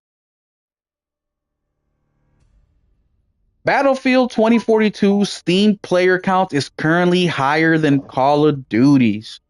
So speaking of Mario Kart, how many users, how many copies are selling? Right now, we have another older game doing better than the newer game. Now, true, they're different games from different companies, different publishers, but it's the same thing. An old game is doing better than a new game. And that's Battlefield 6 is doing better than, or I'm sorry, Battlefield 2042 is doing better than Call of Duty. It says here, in the wake of the Battlefield 6 beta, first person shooter game have been flocking back to Battlefield 2042 in droves, leading to the game leapfrogging Call of Duty Black Ops 6 on Steam charts. With Battlefield 6 on the horizon, the troubled life cycle of Battlefield 6 or Battlefield 2042 is winding down. The game was first released in 2021 to an overall poor reception that led DICE to begin a redemption arc, releasing updates, hotfixes, and new seasons of content in the months and years following. The effort did manage to turn sentiment surrounding Battlefield 2042 more positive, but it's now nearly time for the next entry in EA's premier military shooter franchise. After months of internal playtests, there's been a ton of hype swelling around Battlefield 6. Now that the public has had 2 weekends to go hand on with the game, Battlefield 6 open beta period broke records, not just for EA, but for Steam as well, with over 500,000 concurrent players jumping in to try out the upcoming shooter. The number even trumps Call of Duty's all-time concurrent peak on Steam, which is incredibly impressive for an open beta. Battlefield 2042 is crushing Call of Duty on Steam. Even with Battlefield 6 being taken offline until launch in October, the Battlefield hype train hasn't stopped. Steam charts show that first person shooter fans have begun flocking back to Battlefield 6 2021 predecessor 2042. The game currently has more active players than Call of Duty Black Ops 6 and Warzone, and even topped Call of Duty's past 24-hour peak with 74,000 players to Call of Duty's 70,000. Nelson, I know we spoke about this already for a couple times. We basically agree and say that Battlefield is going to make a big dent, but it's not going to overcome Call of Duty. Well, right now we have a 5-year-old game beating the 1 year old ten-month-old game. game. Yeah, Exactly. no. um, I was not one of those people. I said Battlefield could end up overstepping COD this year. That all depends on the casuals, because most people that buy COD they play it for 2 months and That's it. I asked you one question, and I also asked the panel the same question. You said yes right away. The I think question, Battlefield will have more legs because it doesn't come out every year. I think it'll continue to sell for yeah. a few years. Well, that was my question. Do we think that Battlefield's going to hit that 100 million player mark? You said yes. I said no. Yes, Do you still stand behind that? yes, Yeah. because they're gonna have a Warzone type of game, so free to play. Everyone's like, "Oh, look how many players this game has." It's like, yeah, but something like Helldivers, people paid for that game. Free to play, it's not hard to get a lot of players. I try almost every free to play game. I just don't stick with them. Yeah. If it's And free, I'll try it. Who doesn't? You know what well, I mean? after thinking, 25 million people played Halo, and how many people on that shit a month later? 3,000? mhm. Well, after thinking about what you've been saying, I also want to change my answer, and I think it will hit over the 100 million mark. And you made a very good point, which I applaud you for because I didn't think about this. And you're right, the game's not going to come out every year, so it's not the numbers It'll aren't have going to get legs split. if it's good. It's going to have legs Yeah. exactly. And I mean, they're doing stuff that Call of Duty is already kind of shaking in their boots, right? And we've seen some of the reactions. We saw that Call of Duty's not carrying over the skins from Black Ops 6 to the new one, right? They like fuck that. You guys want a more serious shooter? We're gonna give you a more serious shooter. And they normally wouldn't do that shit. They normally would just tell you to shut the fuck up. You get what you get. Yeah, buy more and shut up. Buy more and shut up. RPG, you're in the chat. You play Call of Duty. Well, you do play Call of Duty. You haven't played recently. You're fed up with it, just like a lot of people are. But is there anything Call of Duty can do to bring you back, or is Battlefield 6 the game for you moving forward? I really would be interested to see your answer. And the reason I ask RPG that is to see if the current Call of Duty players are willing to go back or if they've been burned too hard by Call of Duty and they're just over it and ready to fucking move on. Nelson, what do you think about that? Do you think that Call of Duty has a chance to get some of those gamers back, or do you think they lost them forever? Or not forever, I but for don't the I foreseeable don't future? know. I've been over COD for so many years, but I don't know. They're trying to split their constituents. Some people, if they want to play Fortnite, they'll just play Fortnite. Nobody can keep up with the content of Fortnite either. Like my kids are playing a different game on Fortnite every day. If they want to play cartoon shit, it's gonna be Fortnite. So, but they just pissed on a lot of the hardcore fans. So I think a lot of the hardcore fans are like, well, "Fuck you, then." Yeah, I agree. I agree with that. RPG says, uh, Battlefield, only thing that beats COD is COD itself. I Nothing usually don't lasts even forever. try free to play. And one time, but he yes me, but I reboot. I have bought every only next gen. Well, RPG said, "Fuck you." I'm not gonna answer your question. You know what's funny too is Battlefield's next gen only too. Yes, next gen. Yeah, only Of next this gen. gen. Current gen, Well, I should say. well, I mean, what? There's 85 million PlayStation 5s out there, right? Plus another, I don't know, 30 million or 35 million Xbox, and I then think 30 maybe, but however many PCs are out there, which is going to be our next topic, the PC stuff. that's the thing. That's the only thing that might hurt the sales on it is fucking PC. How many people can play it at a decent fidelity? I don't know. Well, I'm glad you asked that because that's going to be our topic, and it has to do with Battlefield as well. Let me pull up the article because oh, perfect transition, perfect fucking transition. And this is an article by Eurogamer, and it's regarding to Battlefield 6.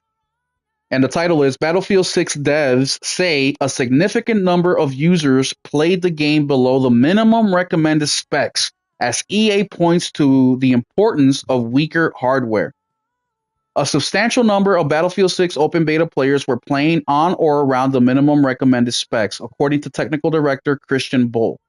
In an interview with Eurogamer, Bull broke down some user data for the initial wave of PC players who hopped into the game earlier this month, stating that the millions of players who were jumping in, a sizable portion of them were doing so on a lower end hardware. Let me pause here real quick. Guys, when I read these articles, do I sound like a retard or does it sound like I know how to read? That's a real question. I'm self conscious about reading out loud. Nelson, what do you think about my reading? I forgot what you said. Do I sound like a retard or do I sound like I can read properly? Sound fine to me. I just was trying to listen to this background noise in Metal Gear. Speaking about some of the lengths Battlefield Studio and EA went to ensure the game was playable by those on older setups, Bull stated. We built maps and had to go to our artists and tech artists to adjust these maps so they were more performant. We put in a lot of effort across the board to make sure these performance targets were set. And whether you're on min specs or ultra specs, you're going to get the experience we're targeting. When asked how important it is to serve minimum specs players at a time when PC hardware is getting more expensive due to bloated prices or general economic challenges right now, Bull responded by saying, minimum specs is certainly one of our most important specs. It's super important from both commercial and business perspective. We want as many people as possible playing the game. Bull continued with an anecdote from earlier in the game's development. Quote, we did a lot of analysis. We did tests on games on a wide range of hardware above the below our minimum and recommended specs. We figured out what we can hit. We need to hit from a business perspective, and that was to capture a wide audience on PC. It's been super critical. When asked what percentage of players were playing at or around that minimum spec, Bull could not recall the exact number, dubbing it a meaningful percentage.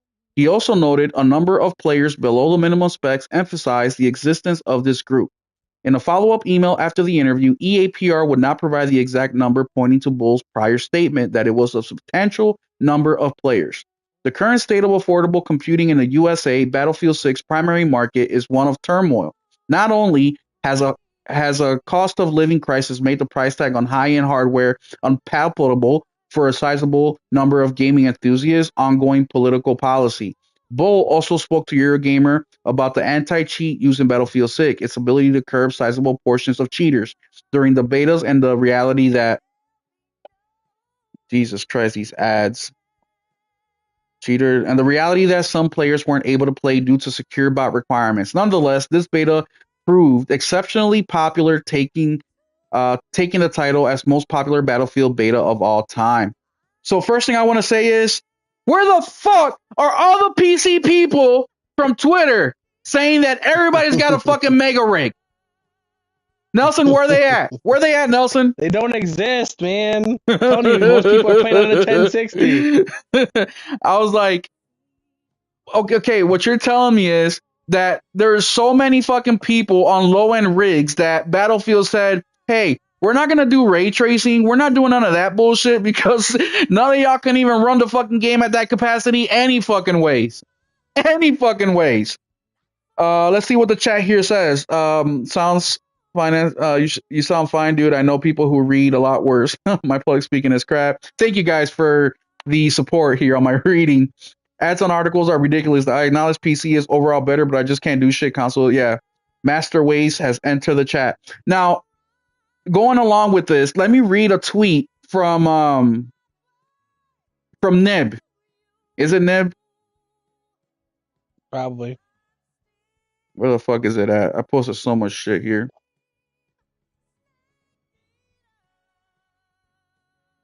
Yes, from Nib. And he says, and shout out to Nib, by the way.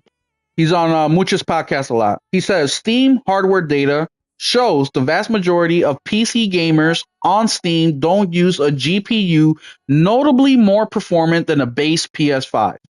Battlefield 6 tech director confirms a substantial number of beta players on PC were around minimum specs, which adds further credence to this.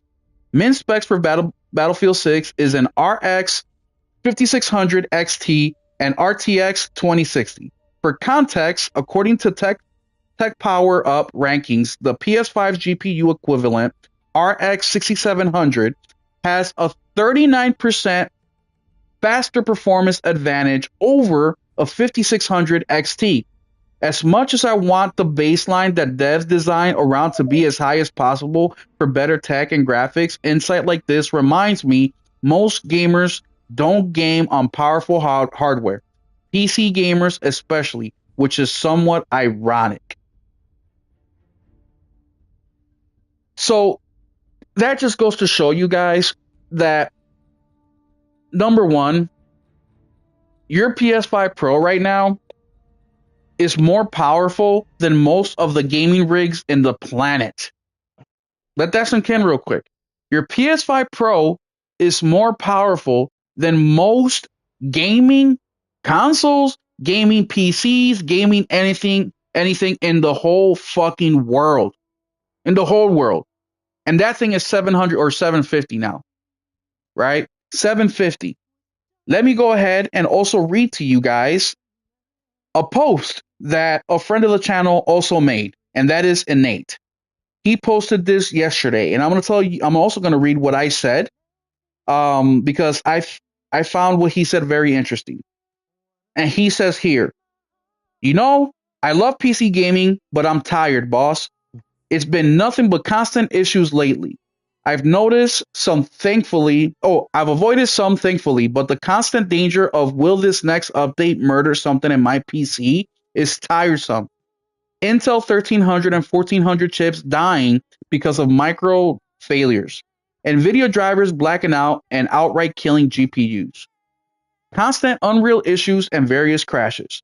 Windows security updates currently murdering SSDs is now what has been determined to be multiple scenarios. Asus not honoring RMAs on products that are in warranty. Various buggy third party accessories, software causing compatibility issues, and even performance drops like Razer, Synapse, Sigh. Like, honestly, the list goes on. There is more, but man, it's been draining.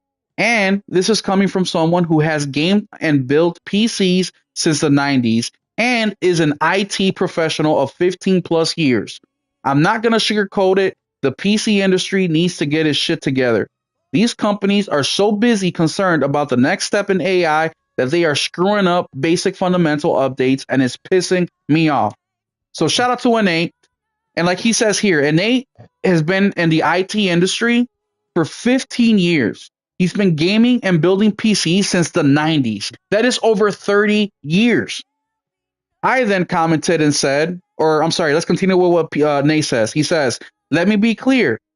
Let me be clear here. This is not a post for you to come in and fuck around and comment some dumb shit. I will block you. Okay, never mind. That's not the one. I commented and said, damn, bro, I have been considering PC really heavy lately. Shout out to RPG for making me do that. And issues like this are my biggest concern. All my life, I just turn the console on, and 30 seconds later, I am playing. I've been lying to myself saying it won't be that bad, and bam, here you post this, right? And Nate says, it can be great when you build the right rig with the right parts, and no machine is immune to all issues. When the time comes and you're ready to build, I It's can not the steer machine you you. got to worry about. It's fucking Windows, my guy. Is Windows, yeah. Windows has an update, and then everything's fucked off. He says, I can steer you away from most of these issues. The problem, though, for others is that a lot of PC gamers build PCs not knowing about these issues until after the nonsense started. I said, gotcha. Are pre-builds a no-go? He says, nah, we can do a pre-build. We just got to make sure we know what's in it, and they didn't cut any corners. A lot of them will put really good parts in some places and cheap out on the motherboard and RAM or SSD, etc. I'll make sure we get you something good. Yeah, it'll have a decent GPU and fucking the rest of it's shit. Yep. So then I told him, I'm like, great. Or I didn't say that to him. I said to somebody else. I said, great. Now we can focus on building me a PC that's cheaper than a PS5 Pro and has better performance, right? I was just good luck with that. I was kidding, of course, but you know, I'm not gonna lie here. When I see 120 frames per second, 4K, right? Then you have the option to be on Discord. I'm a streamer, right? So I have a YouTube channel. When I have the ability to also create my content through a PC and all that, it's really fucking tempting for somebody like me, right? Because I'm able to do my work for the channel. I'm able to do some gaming. But then I remember, and I'll give you an example. Friday at work, 2 o'clock. It's 2 hours before I clock off for the day. I'm messing around in my work assigned laptop because I'll be working from home starting next month. And I'm just checking a couple emails and I see a pop up Windows update available now. And it starts to count down. There's a button that says do update now, or there's another button that says do update once I log out. I went with my mouse. I tried clicking on do update once I log out, right? Because it's the weekend. I'm like, fuck it, I'll start the update It once tells I'm you to done with fuck work. yourself. Exactly. And then I'll shut the computer off and then I'll go home and the computer will do its thing. When I come back Monday, we're ready to go. Well, nope. Oh, Will clicked No. the wrong fucking button. And that fucker started downloading. Not only did it take 45 minutes for this fucking update, when I got back in, all my shit was rearranged. Everything. It was like a fucking, imagine grabbing a puzzle that you just built and then your kid comes, grabs it and throws it across the fucking room. That's what it fucking felt like. I contact my IT team. All right, we see what you're missing. We're going to change some drivers. We're going to do something, blah, blah. All right, cool. Send me an Hey, the only update. thing good about Windows is it employs a lot of people for IT. It does. A lot of people. I mean, fuck. They built a whole freaking, Microsoft is building If everyone used the fucking Apple or something like that, a lot of these fucking IT people would be out of business. Oh yeah, I mean they're building a multi-billion-dollar factory by me just for cloud storage. But so anyway, so IT's like, we'll get back to you. It shouldn't be that long. This was at 2 o'clock, or mind you, 2:45. Thankfully, I have my other work computer. That's the one at my job, actually, right? I continue working there. I finally get an email on my phone Saturday, 6 o'clock from my IT team. We finally figured out what the problem is. There is no way to fix it right now, but we should have it up and running by Wednesday. What? Fucking Wednesday, my guy. Mind you, these are professionals. This is what they do for a living. This is what they fucking do. Like, they wake up, they clock in, and they go to work on computers, programming, doing whatever the fuck they got to do. And this motherfucker told me it'll be done by Wednesday. Now, put yourself in my shoes, right? I'm at home with my brand new PC. I see a Windows update. I'm about to play Metal Gear Solid on the PC or some shit. And I click update. Say, you know what? I'm hungry. I'll go make a snack while this thing is updating. And I come back and the same fucking problem. Guess what? I don't have an IT department to fucking submit a help desk ticket. How the fuck am I going to fix this shit now? And that's my concern with PC, right? Is I can learn some things and I know it's going to be an investment of time. And I'm okay with that, right? Because you get the performance, you multi-use, all that. But what if I come across a situation where all my games are missing or I can't run the game I've been playing for the last 3 weeks and now all of a sudden it won't work because there's a fucking new update of some sort? Like, I don't know if I have the patience to deal with that.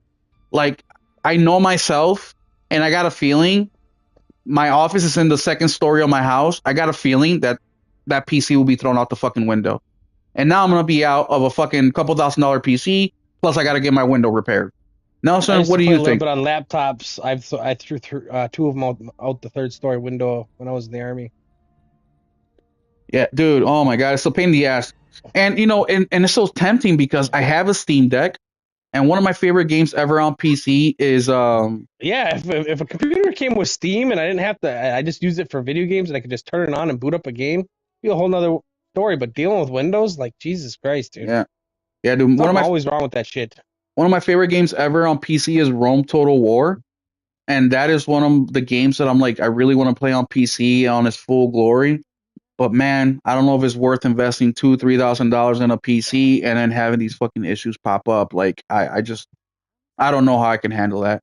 Chat, any freaking any anybody here a gamer? Anybody here a PC gamer? And please let me know, how do you deal with those instances where an update happened or something happened where you don't know what the fuck to do? How do you overcome that? And what is the fix normally? Let me know in the comment section. And before I move on, let me just read some of these comments. We have here RPG says Master Waste has entered the chat. PS5 Pro is a great deal, price to performance. Chaos for Hire said I spent $3K on my gaming PC last year and I have a 4080 Super. It ran Battlefield 6 great.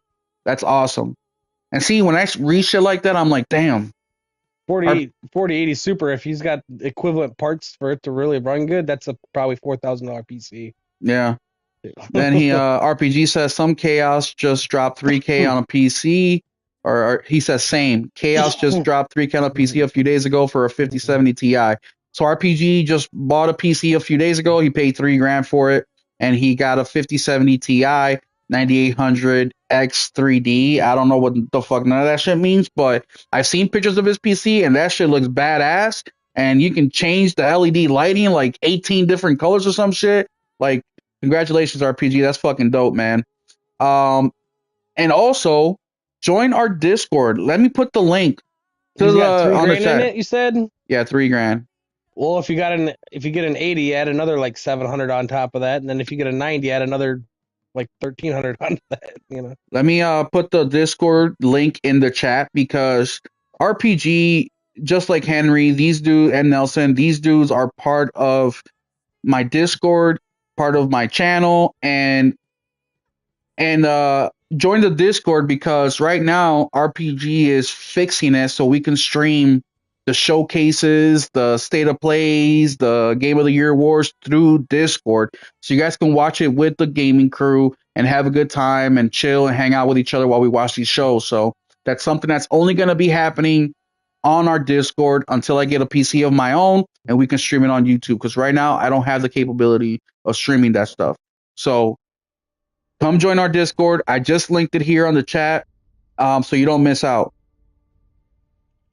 Anything else you want to talk about the PC stuff, Nelson?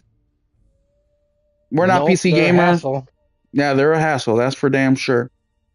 And then just to kind of finish up with the podcast, let's talk about a couple quick little. Oh, actually, no. Let's keep going a little bit. Nelson, you're in a rush. No, I don't All work right, tomorrow either, so me neither. I So do let's got to talk. get all the shit that I didn't get done this weekend. I was supposed to spend half my days getting shit done and the other half rewarding myself with video games, and all I did is fucking sleep all day or shit. So let's talk about this interesting one. And I also want to get Nelson's opinion on this, but the article is PlayStation Store refunds just got way simpler. And when I read this, I'm like, what the fuck does it matter? Because PlayStation's refund policy is still complete dog shit. But let's read here. It says Sony has simplified the PlayStation Store refund process by removing the need to contact support operators. PlayStation users have long called for a more streamlined refund system, and Sony has finally acted on that feedback. Previously, players had to navigate a maze-like process on the PlayStation website to request a refund. That is true, and they did that shit on purpose. This means that clicking through multiple redundant links before finally reaching an online specialist, many users describe the process as slow and frustrating. Fortunately, those days are over, and refunds can now be requested easily, even through the PlayStation app.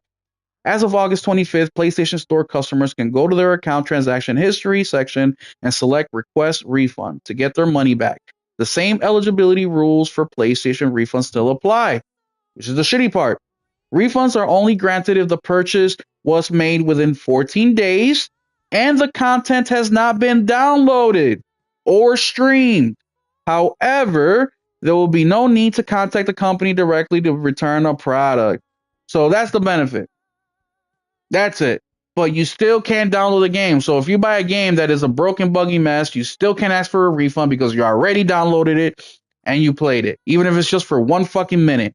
Which is why I wish the Steam refund policy should be the same everywhere. 14 days or less, or 2 hours of less of gameplay time to ask for a refund. Nelson, what do you think about PlayStation refund policy? I think it sucks. Yeah. Do you think that they should do it like they It's do in been bad Steam? for a while. Yes, Yeah, me too. but it'll never happen. But yeah, Chat, has anybody ever got a successful refund from PlayStation? PS party chat into PC needs to be a percentage. What do you mean needs to be a percentage RPG?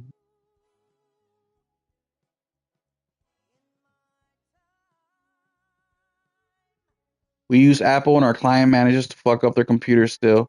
Yeah. You can't run away from PC problems, man, computer problems. But yeah, it's just the same old. But I wanted to bring that up real quick because the thing is still the same. It's just that now it's more streamlined. All right, the next one I want to talk about is live service and PlayStation. Here's the title of the article. After live service reality check, PlayStation is rethinking risk. I haven't read this yet, but I wanted to read it aloud with you guys and get the reaction live because a couple weeks ago, Herman Hulse came on and basically said, no, we're still doing live service. And everybody was like, what the fuck are you talking about, dude? Like, you failed. So it says here, PlayStation is rethinking its approach to risk following its recent reality check in the live service segment. A senior company official has said, though the newly confirmed strategy shift is multifaceted, it is largely centered on Sony changing the way it manages PlayStation Studios. Launched in late August 2024 and permanently shut down just 2 weeks later, Firewalk Studios Concord is the most high profile failure of Sony's live service foray, which started under the leadership of former SIE CEO Jim Ryan.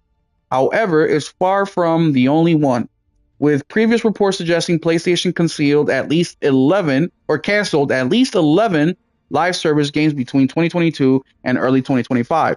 While some of those projects are said to have been in the early stages of development and therefore did not cost much, several are believed to have been in the works for years, consequently burning through significant funds before being shelved.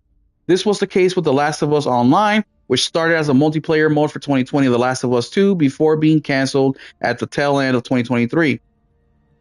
Faced with these setbacks, the group is rethinking the PlayStation Studio model. That's according to Sony Alternative Interactive Entertainment co-CEO Herman Hulse, who said as much in a recent interview with the Financial Times.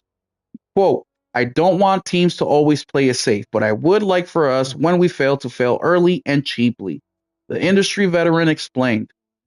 To that end, PlayStation Studios are now subject to more frequent and varied testing procedures and encouraged to share development insights across teams. Shit. Something that they haven't done consistently. Something that they haven't consistently done in the past. The goal, Hull said, is to preserve creative independence while ensuring teams are not unknowingly duplicating efforts or rushing headfirst into costly mistakes.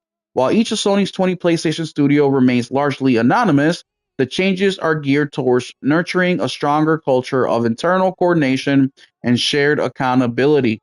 Conquer's failure has become a cautionary tale within Sony, reportedly costing the company as much as $400 million, a figure that includes the estimate cost of acquiring Firewalk Studios, which has since been shuttered down. In a recent Q&A session with investors, Holtz was adamant that Sony will not make the same mistake again following Concord. His recent comments to the Financial Times echoed that sentiment. Nelson, what do you think about that? Do you think that PlayStation really did learn their fucking lesson, or do you think that? No, Yeah, me don't think neither. they went shit. Me neither. I don't think they learned shit, and I think they're going to continue to make the same fucking mistakes because what did they learn from Concord? What I'm thinking they learned is maybe I don't even know what the fuck they learned. I was trying to think of something, but I don't even know what the fuck they learned. What they should have been doing is listening to the gamers, right? The gamers have been saying, look, the gameplay was good. The gameplay was phenomenal. The polish was great. It's the characters, the art design, the world, the lore, all that shit has got to go. I don't think PlayStation is going to heed that information. I think they think that, oh, hey guys, we just got to do different type of gameplay, or we got to polish up something, or we got to be more creative with this or that. I don't think that they're actually thinking about the things that went wrong with Concord.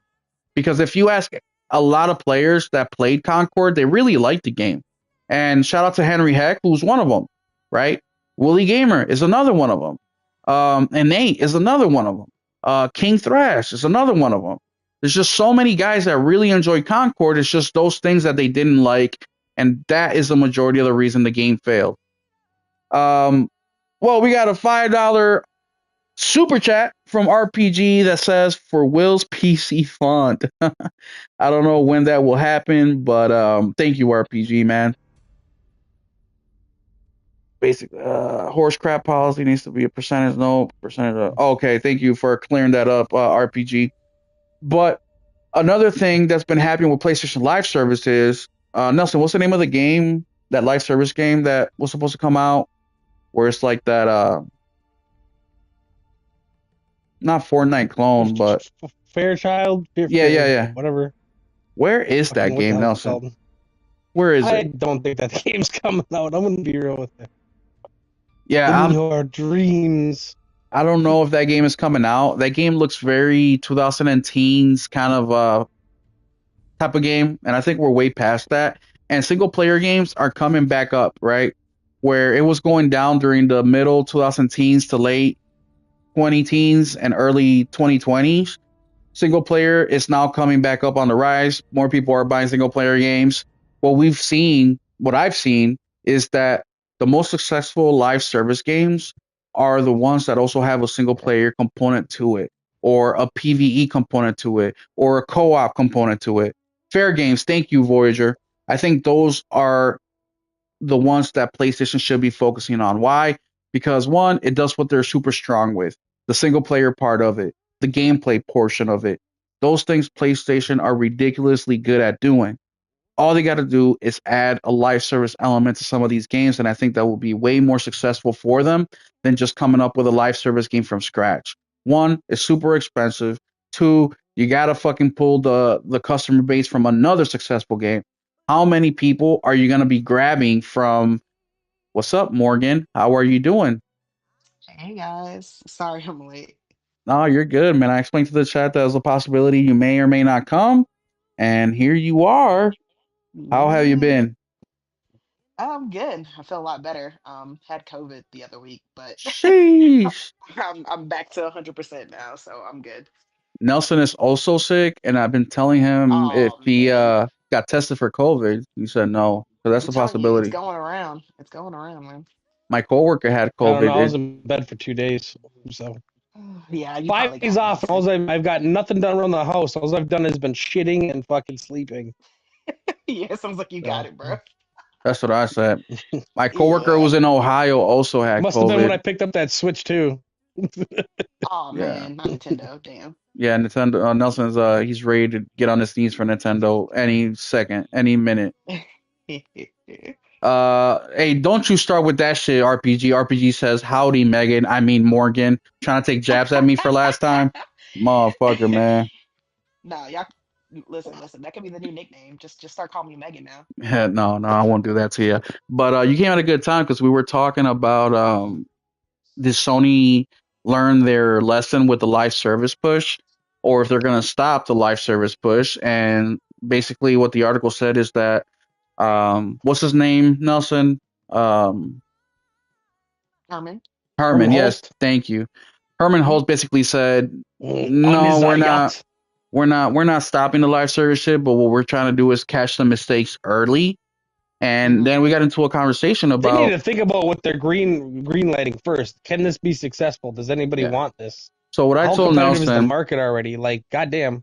yeah, what I told Nelson is I think their best success at this is to take instead of starting live service games from scratch, they need to take a game that they because PlayStation's strong suits are what gameplay, story, shit Yeah. like that. So if they can take one of these games and turn them into what I call a complete game, where you have your single player campaign, maybe a co-op to it, some PVE in there, and then expand those games into a live service, they would have way more success. What do you think about that? Yeah, you're talking about something like how we just got a recent announcement that they confirmed that we're gonna get Legends for Ghost 2. Yes, Like yes, something kind of like that. transforming that into like a bigger live service game. Hmm. That's what I said. I think I've always said Sucker Punch should have a single player team, and then they should, Hmm. while they're expanding another game, have their Legends be like a live service game until they get that team built up where they can do like a remake and then do, you know what I mean? Like remake Yeah. Infamous and then do the next live service for whatever. So they have something to do always Hmm. until they I get mean, that yeah, team built up Legends into two is teams. really popular and it's Yeah, that pretty could good you could game. monetize that. I would buy stuff off that. Yeah. Well, Um. Nelson, let me just call out Nelson real quick because Mhm.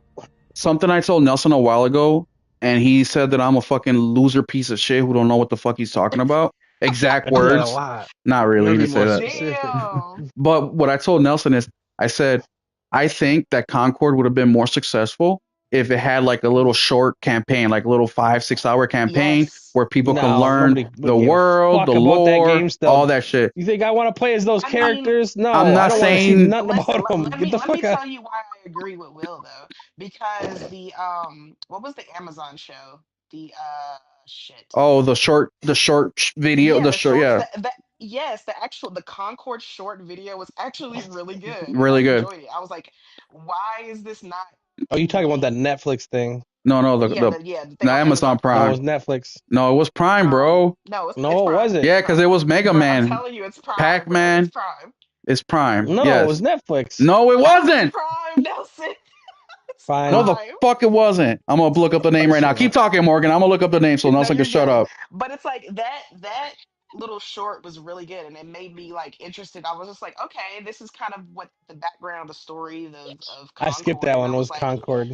yeah, it was actually good. And I was like, why wasn't this in the game? Like, why Hmm. wouldn't they want a campaign like this to kind of get people invested in the Concord universe and be like, okay, this is why I'm fighting. This is why I choose this character.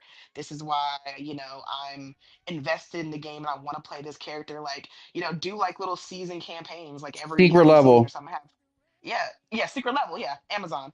Yeah. Yep. But yeah, just do that. Like I said the same thing. I was like, I think it would have been a lot more successful if it had a campaign attached to it. Facts.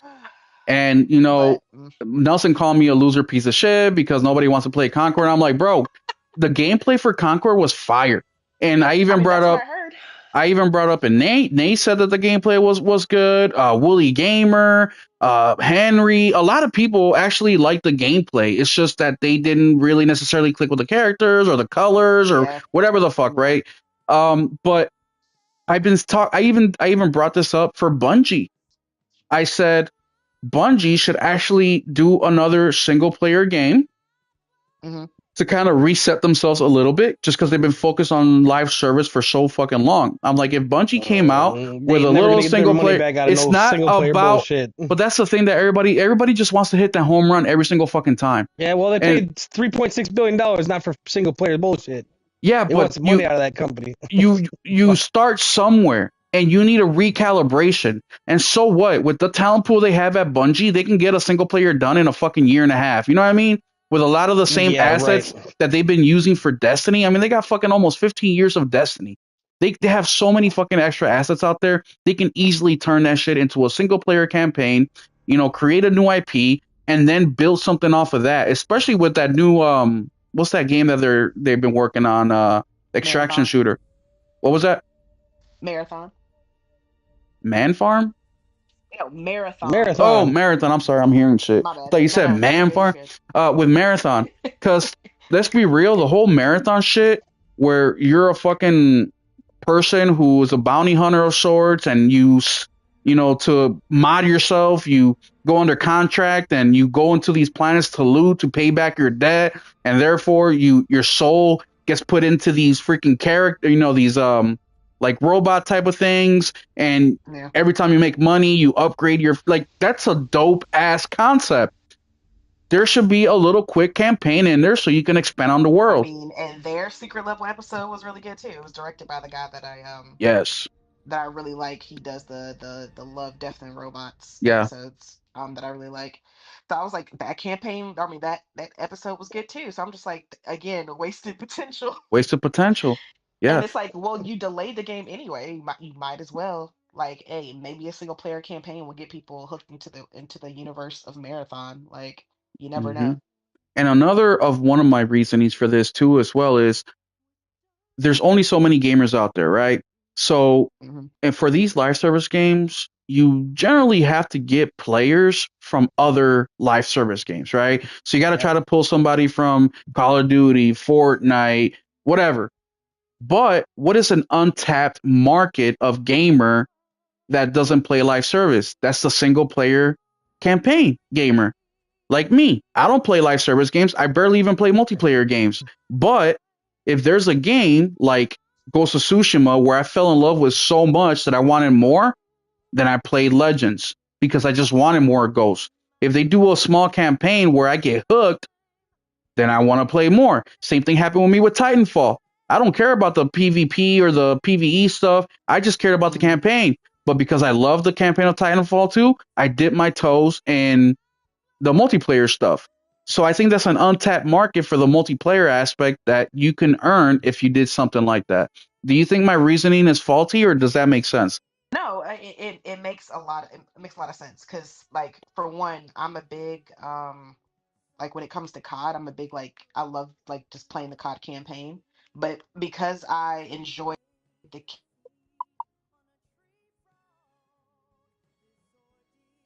the the live service aspect of it when I was playing the multiplayer, that's what made me jump on the multiplayer, right? Yep. Um, So it's like because of that, like I said, that's what made me get on the multiplayer. So I think adding a campaign can only help. Like it can't hurt. Yeah. It can't do any more damage than Sony's already done with their live service. Like I don't know why they are so like intent on just doing live service with like no kind of story added to it or anything. I Hmm. really don't know why. Like it's just like we're just gonna go full on live service, all online, no kind of story, just that. I guess it's cheaper maybe or something. I But think. it's like Go ahead, finish. I'm sorry. no, you're good. I was just gonna say like that's Sony's strong suit, like Yeah. storytelling. So I don't know why they wouldn't try to add that aspect to their live service to kind of separate them from other, you know, just live service games, right? Yeah. I really don't understand why they don't. And I'm not a live service gamer, but let me just show Mm, you same. how easy it is to read these fucking assholes and why I keep saying that the video game industry has terrible management. Because even though I'm not the gamer that they're looking for, I'm gonna tell you how they can fix this fucking problem. Something that made the early mid teens, 2015, 16, 17, 18, those live service games super successful. It's the same thing that Concord was trying to do, but it never got to that. And that is they're giving you the story by giving you mid-season story clips, right? So after the season ends, COD does it. They'll give you like a little 5-minute video clip that pushes the story forward in their little live service world. Well, for Mhm. Concord, popularity never got up to that point where they could drop those weekly videos or those weekly whatever they wanted to do episodes. I think they were called. They wanted to do a weekly episode. Well, popularity never picked up enough for them to even get to that point. How about you take those weekly episodes, create a campaign, and then after your first season ends, then you continue with your weekly fucking episodes to continue that story forward and keep people coming back. That's why, Nelson, you said the game before that it was unknown and it went to 100 million or so, the free to play game. Um, Oh, fucking Apex Legends. Apex Nobody knew what the Legends. fuck that was. Nobody knew what it was, but what did they do? They added that story element to it. Destiny, Nah, nah, there was not famously. one. Then the other one. What's the other one that came out around the same time as Apex? Oh shit. Mm. Can't think of the name, but that's another one where you can watch videos on YouTube right now that are 3, 4, 5 hours long, and all they did is stitch together all the episodes that they have out for the damn game. Uh, Outer World, no, not Outer Worlds. It's 1 and 2. They got 1 and 2, Oh, and people were pissed um, because they didn't do some mode in there. I know what you're talking about. Fuck. Starts with an O. Yeah.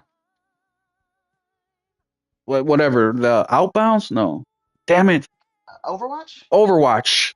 Overwatch is another one that had deep story in there, and every season they There's no did. campaign. No, I'm not There was no talking damn about a campaign. campaign. I'm talking about the story. God, you're your typical fucking bot. You just listen to what you want to hear. Um, Not a bot. or Nintendo.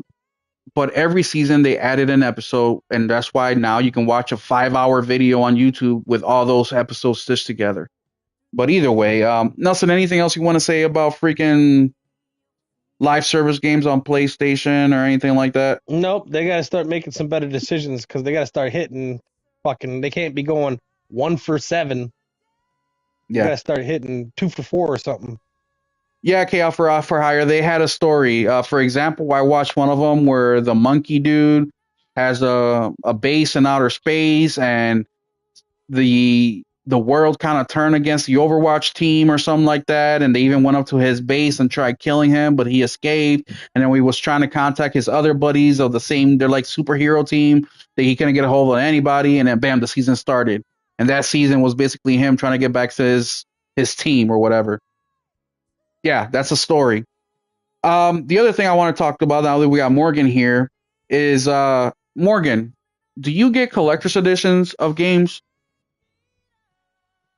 No, not normally. Not Because normally. usually these I did in the PS4 generation, but during PS5, it's just like I don't know. It's just the collector's editions seem to have been lackluster, Mid, to be honest. Yeah. mid. They don't have a physical game in there. All right. Yeah, no physical game, no steelbook, like, and then whatever the big item in the collector's edition is No, like usually they just got a like, steel book, but no eh. goddamn game in it. What the hell's the point of that? Yeah, yeah, there you go. And I'm just like, I don't. Oh, what's up, Nate? We're on PlayStation chat, bro. I don't have any control about Morgan's volume. Morgan, are you Yeah, able to that's increase your probably body? my bad because I'm over here on like the app because my damn sister is on my damn PlayStation. Okay. So Nelson, you got to Take shut your up ass when off. It's Morgan's yours. talking. Okay. When Morgan is Alrighty. talking, so we can hear her, or the chat can hear her, because we can hear her friend. And Nate, where were you, bro? I talked about you for like 4 hours during this podcast. I brought up your tweet about PC gaming. What else have we talked about with Nate? Oh, that was it, right? Hey, Windows keeps him employed though. Here, Everyone got to call him with their problems. let me check the volume on my end real quick. Hold on.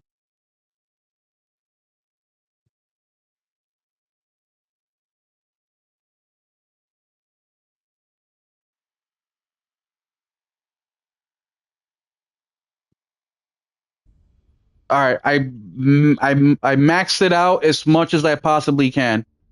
Yeah, the troubleshooting, exactly the troubleshooting about PC because RPG just got a PC himself, and I was telling the chat, where most people's rigs are under, they're weak, right? And then Battlefield 6 came out that they saw the specs and they really wanted to hit that majority of gamer on PC performance for the game so everybody can get the same experience. But yeah, that was a good topic. But Morgan, the reason I asked you about collector's edition because my very first collector's edition ever was Horizon Forbidden West because I never really the PS4 Yeah, gen for me. that was a good one. That was a Yeah, good one with the mammoth or whatever you call it. yeah, Yeah. the woolly mammoth or not woolly mammoth. Yeah, woolly mammoth.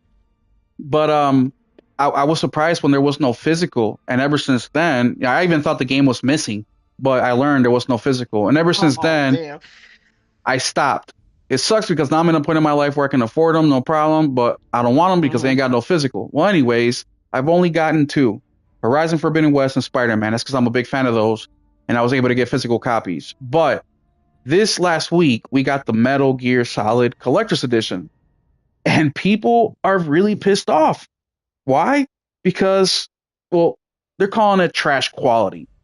And let's just read this real quick. Nelson, you're probably going to be thankful you did not get this collector's edition. Nelson's been trying to get the collector's edition for Metal Gear since it got announced, but of course it's been sold out. But it says here the $200 collector's edition of Metal Gear Solid Delta Snake Eater is drawing criticism on social media over its contents, which reportedly includes several items of questionable quality. Some fans have gone as far as to label these dubious Metal Gear Solid Delta goodies as trash. The Metal Gear Solid Snake Eater Collector's Edition was originally unveiled in June 2024, with this announcement coinciding with the start of the game's pre-orders. Amongst other things, Konami said the limited edition package would include a miniature terrarium diorama depicting the opening scene of the Virtuous mission, showing Naked Snake kneeling to accept a radio call from HQ. With Metal Gear Solid Delta officially releasing on August 28th, some collector's edition pre-orders have already reached. Okay, so this was written before. A vocal share of them expressing dissatisfaction, particularly with the included terrarium, and one widely circulated Reddit post user described the edition as trash, arguing that diorama figure bears little resemblance to the game's protagonist. The user cheekily added, Snake is actually Chuck Norris. So there's a picture in the article where Snake don't even look like Snake, bro.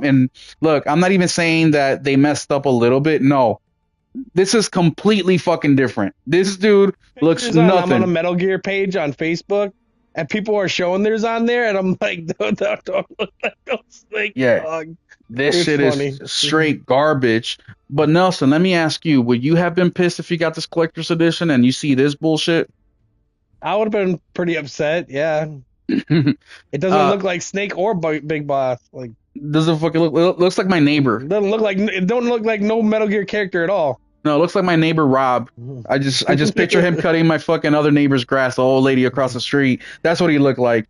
But $200, that's a lot of money, right? So let's just take the cost of the game at 70.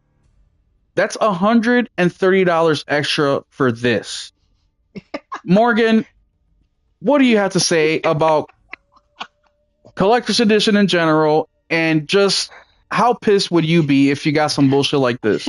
Look, and I wanted the collector's edition for this game, right? But then when I saw what Konami was selling, I was like, why does it look like that? It looked like some like kids fifth grade like diorama project.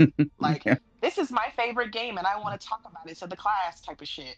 Like that's what it looked like. I was like, what is this cheap ass shit? Like the little plastic bush in there. I was just like, oh no, that's in this little solo tree with something hanging off of it. I was like, that is absolutely pathetic.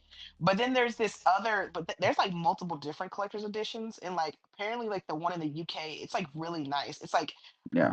like a 7 or 8 inch bust of of solid of Snake or whatever, Mm-hmm. and it's like it actually looks really good. And I was like, that is what should have been the collector's edition, not this little crappy ass Hasbro's toy, Chuck Norris looking Snake Finally figurine. beat the fear. Yes. Okay. Well, thanks for being part of the podcast, Nelson. Um, You're Listen, welcome. he's testing the game for us, you know. yeah. Yeah. No. And shout out to Jess7780. I'm a huge fan of his channel, so go subscribe over there, which you guys probably are because I'm just Will. But Jess, he does 3D printing as well. He's got a 3D printer, Oh, and I lucky. think he missed out on. I think it was the God of War Ragnarok. He either missed out or some like no, he did end up getting it, but he's like this is fucking trash. Like is this cheap little toy? So he ended up making his own. He even made a mask of Jin Sakai, the samurai mask that he has, the black Oh, one, nice. and that shit looked dope as hell. I like, just dude, if you literally opened up a store, like I would buy it because it just looks so fire. But this just goes into this generation where not only are the games coming out broken, buggy messes, they're coming out with incomplete features, Xbox, right? But now they're coming out with these half-ass collector's edition, charging more money than ever. I mean, the not saying this was of bad quality, but the Elden Ring, the Night Rain, right, with that nice ass statue, but also cost was like $400 or Mm. $350. So there's no in between here. You're either getting something that's relatively affordable at $200, but well, I don't want to say it's affordable, but in comparison to the more expensive ones, right? And it's completely cheap, plastic, like complete trash. Where you're like, wait a minute, the game costs 70. How the hell are you charging me an extra $130, $140 for this? Or you're going to the extreme where it's like, okay, it's $350, $400, super nice, and don't even include the fucking game. So this gen, I have felt, and not just me, shout out to Henry Heck, we felt like PlayStation has really failed us. We still don't have a PS5 Pro plates. I think we're not gonna get the first ones with Ghost of Yote. But where are the theme plates at, right? Where's the Aloy plates, the God of War plates, the Ghost of Tsushima plates, Last of Us? Like, where are these plates at? Morgan, do you think that Mhm. PlayStation is doing the best they can with I accessories? mean, they got the ghost plates. Is they're just kind of uninspired. Mm-hmm. Those little gold kind of, I guess it's supposed to be like the wind. Well, I think the whole game's Um, unexpired, but yeah, yeah, and then like the controller is the same. Like PlayStation. I don't really know what it is about PlayStation when it comes to their accessories. Like they used to like with PS4, they used to go in yeah, on the designs, right? The Spider-Man, all red, white logo for the spider, and then like the Death Stranding with the gold hand on like the blue. It used to go in on the design, but now it's just like they do like this basic ass color, and then they'll like put the name of the game in the corner and then put like one little thing in the center, and I'm like, who is designing this? yeah. Like, Well, Bro, bro, go in. when I think about them weak ass accessories or designs, I think right away the LeBron James fucking controller, right? Bruh. Trash. I did buy that controller. You know why? Because it was on sale for $40. I was like, fuck, a DualSense for $40, I'll buy it. Yo. And that controller became my son's controller. Then I think I about can't. what's the other one that I think about? Oh, the Death Stranding 2 controller. Like, okay, that Mm-hmm. one's a little cool, right? I like the colorway, but I mean, like, fuck, just that? A sticker? You took a black controller, you put a Dude, sticker in the D pad. the one that I guess the designer that actually made one for Kojima was actually 10 times better. Like he had the custom one that he made, like the Death Stranding 2 one. Oh, yeah, It yeah. was it was sick. It was like Hmm. the touchpad was like the see-through orange with BB on it. I was like, why can't you? That is actual design. Why can't PlayStation do that? I don't know why they have this kind of minimalistic viewpoint on doing designs for their controllers and their and the cases and everything like that. I don't know why, because they would sell so So many many. if they Hmm. actually put some effort into it. Well, actually, they do sell so many. 90% of those controllers are sold out, right? Except like Yeah, I didn't. the I don't Fortnite understand it. I don't is get another one, right? Fortnite looks like you Oh just my put fucking god. banana stickers on there. Embarrassing. it. But yeah, like the Helldivers one sold out. The Astrobot is probably one of the better looking ones, sold Yeah, the out. Astrobot's definitely the better looking one. The even like if we go to the Spider-Man one, it's literally a black controller with the Hmm. Venom thing on the right side, and that's it with the red. That's it. Yeah. And the Spider-Man white logo in the front. The Yep. the left side of the controller completely blank, nothing on there. The What little else? Hogwarts Legacy controller. Oh yeah, that was only available in Japan or something like that. Yeah, and it only had the Hogwarts on the touchpad essentially, and that was basically That it. was yeah, similar to Death Stranding, right? Yeah, God of War Ragnarok. I mean, I love yeah. blue, but it was Hmm. just two wolves in the front and then the blue and white God, man. colorway. That's If it. it's one thing that I would like them to copy from Xbox, it's at least Xbox will go ham Yes, for their controllers, for the yes, design. bro. I almost Like, bought the Doom controller just because I wanted to spice my yes, life up. that one. Hmm.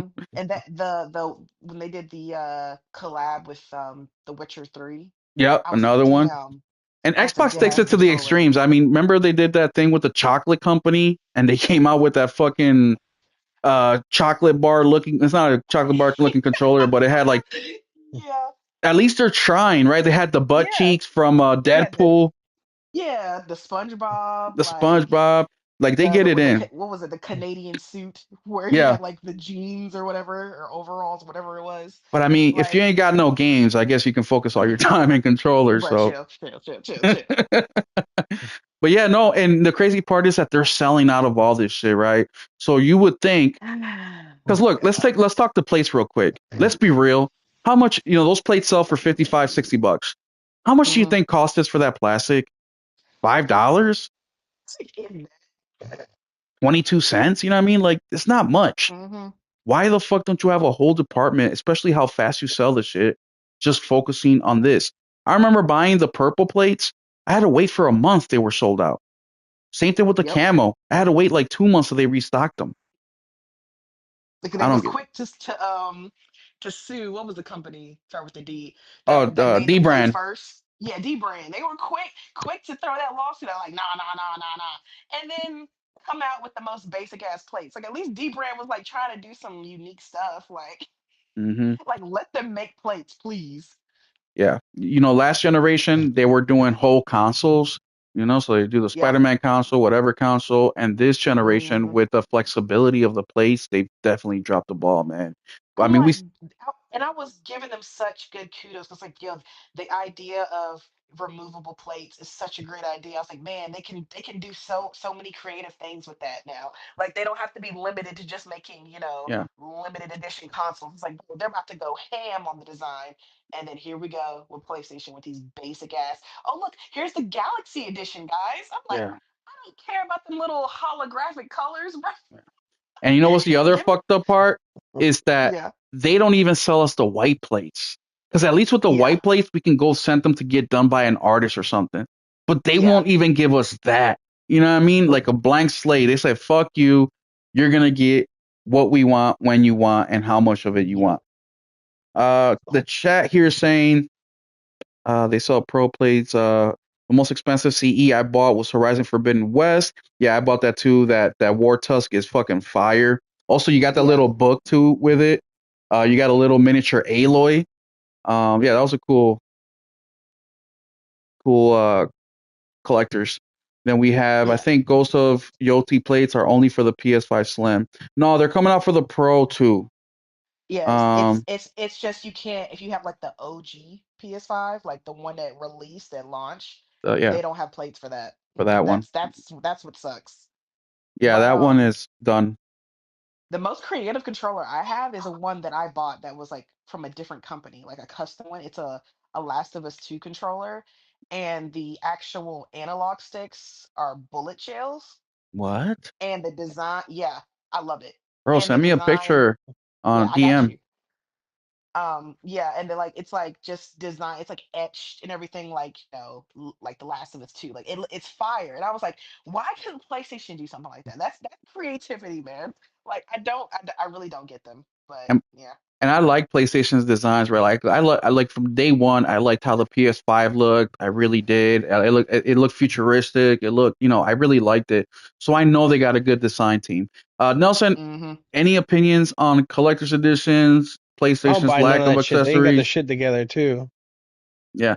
I will give Nintendo props for this one. Nintendo also does a good job, right? They do the Splatoon console. They'll do, Yeah. Yeah, they get Pokemon. people to buy 4 or 5 goddamn switches, Well, because whole they were ass cheap. switches. They were cheap too. You know what I mean? You get a Switch Lite for $200. You can get a Switch whatever for 300, the regular one. That's what I'm saying. That Hmm. this time around, they're not gonna get that goodwill from the customers because their shit ain't $300 anymore. I bought and sold like 3 or 4 Switches this generation. I ain't doing that with the Switch too. Uh, Mm-mm. all right, what was the other thing I wanted to discuss? We did cover a lot of topics, but let's talk about this last week in gaming real quick, and we'll wrap it up with that. We now going on hour 3. Um, this last week we got some major games that came out, man, and we'll talk 2 topics. We'll take advantage of that Morgan's here. Let's talk about the historic week that we just got last week. We'll just focus on the 3 main games, but there were a couple more that came out. August 26th, we had Gears of War Reloaded that came out on Tuesday for the PlayStation, the Xbox, and PC. But of course, the focus is on PlayStation because it's the first time Gears is on PlayStation. One of the games that really made Xbox successful during the 360 era is now on PlayStation. Then 2 days later, we got on Thursday, September or August 28th, we got Metal Gear Solid Delta Snake Eater, of one of the most famous games in the world, remade for the current gen. This game is the reason for people being gamers today, including Nelson. And then Friday, August 29th, we get another game that's been in development for 7 to 10 years, which is Lost Soul Aside. 3 huge games, highly anticipated games, famous games, and then not even including Helldivers going over to Xbox on the same day that Gears came out as well. Another monumental moment where a PlayStation exclusive goes over to Xbox. Morgan, we'll start with you. Do you think that this week was one of the most important weeks in gaming? Do you think this has actually changed course, especially with the whole console war stuff? Do you mean as far as like PlayStation strategy? Do I think that they'll continue to put games Yeah, on with Xbox? PlayStation strategy and Xbox strategy, do you think we're gonna get Um, Gears E Day on day and date on PlayStation? What do you think I about that? mean, I do, especially seeing how like the platinum trophy, apparently for the Gears remaster is like the story isn't over, Yeah, it's something just like that. beginning. Dot dot dot. Yeah. So it sounds like it's coming. Okay. Like I don't. I feel like it's gonna be day and date, but even if it's not, it'll definitely come to PlayStation eventually. Wouldn't that mean Um. Gears 2 is Day and coming? date for sure. Oh, you talking about a remaster for Gears 2? Yeah, maybe they're working on a Gears 2 Oh, I can see remaster it. I can see them doing like remastering like the entire slate series. of Gears. Yeah. Just giving it. to PlayStation players piecemeal, right? Like I know initially people thought it was going to be like a collection, but Hmm. they'll probably just for the money, they'll That's what just I would like do. sell it separately, Like PlayStation players are buying it, so why not, right? Yeah. As far as PlayStation, I guess we really don't know how well it is, but we had estimates, people saying like 600,000 copies were sold on Xbox Hmm. supposedly. I guess that's pretty good. Like what the game sells for what 40, 40, $50. 40 bucks. So yeah, so that's like what 30, 20 something million, I guess, in revenue. Um, they obviously have to split that with Xbox, so it's not like a pure profit or anything. Yeah, about thirty But percent. yeah, I think that's pretty good for an older game. It's not old, but it's like, a year or two old. Well, they're Um, touting 100 million players, so that's a good amount. right. That's a great amount. Um, I think that's great for the Helldivers, like that's great for the game. But if I was PlayStation, you know, I wouldn't take that as a okay, that's a clear sign that we can put the rest of our games there. And that's Yeah, not me saying like, oh, I want them to keep them on PlayStation. It's gatekeeping. just, yeah, it's just that Helldivers is in a unique position that it suits Xbox players. I mean, they even launched it over there with the Halo, bundle or whatever, right? Like it was doing this whole Hmm. Halo thing. So that is the type of game that suits Xbox players, right? It's a shooter, it's live service, it's got the Halo theme wrapped into it. So, Xbox players are more prone to want to jump into this, right? It's a very popular PvE, but I wouldn't take that as a sign like, oh, that means we could put Uncharted over there. Like, I don't, there's not really a correlation, from, oh, our live service did get over there, so we should put our single player over there, right? I just don't think it would do like like I said, like an Uncharted or a Horizon. I just don't see it doing as well as Helldivers. But again, I'm not PlayStation, so who knows what they're thinking because as of late, PlayStation has had a you know, weird way of thinking, especially, when we were just talking about with the live service, how they're going to keep pushing, reg- despite it being uh, essentially a failure besides Helldivers, and they're going to keep pushing for it. So who knows what's on their mind right now about how they feel about Helldivers and what that means for the future of PlayStation.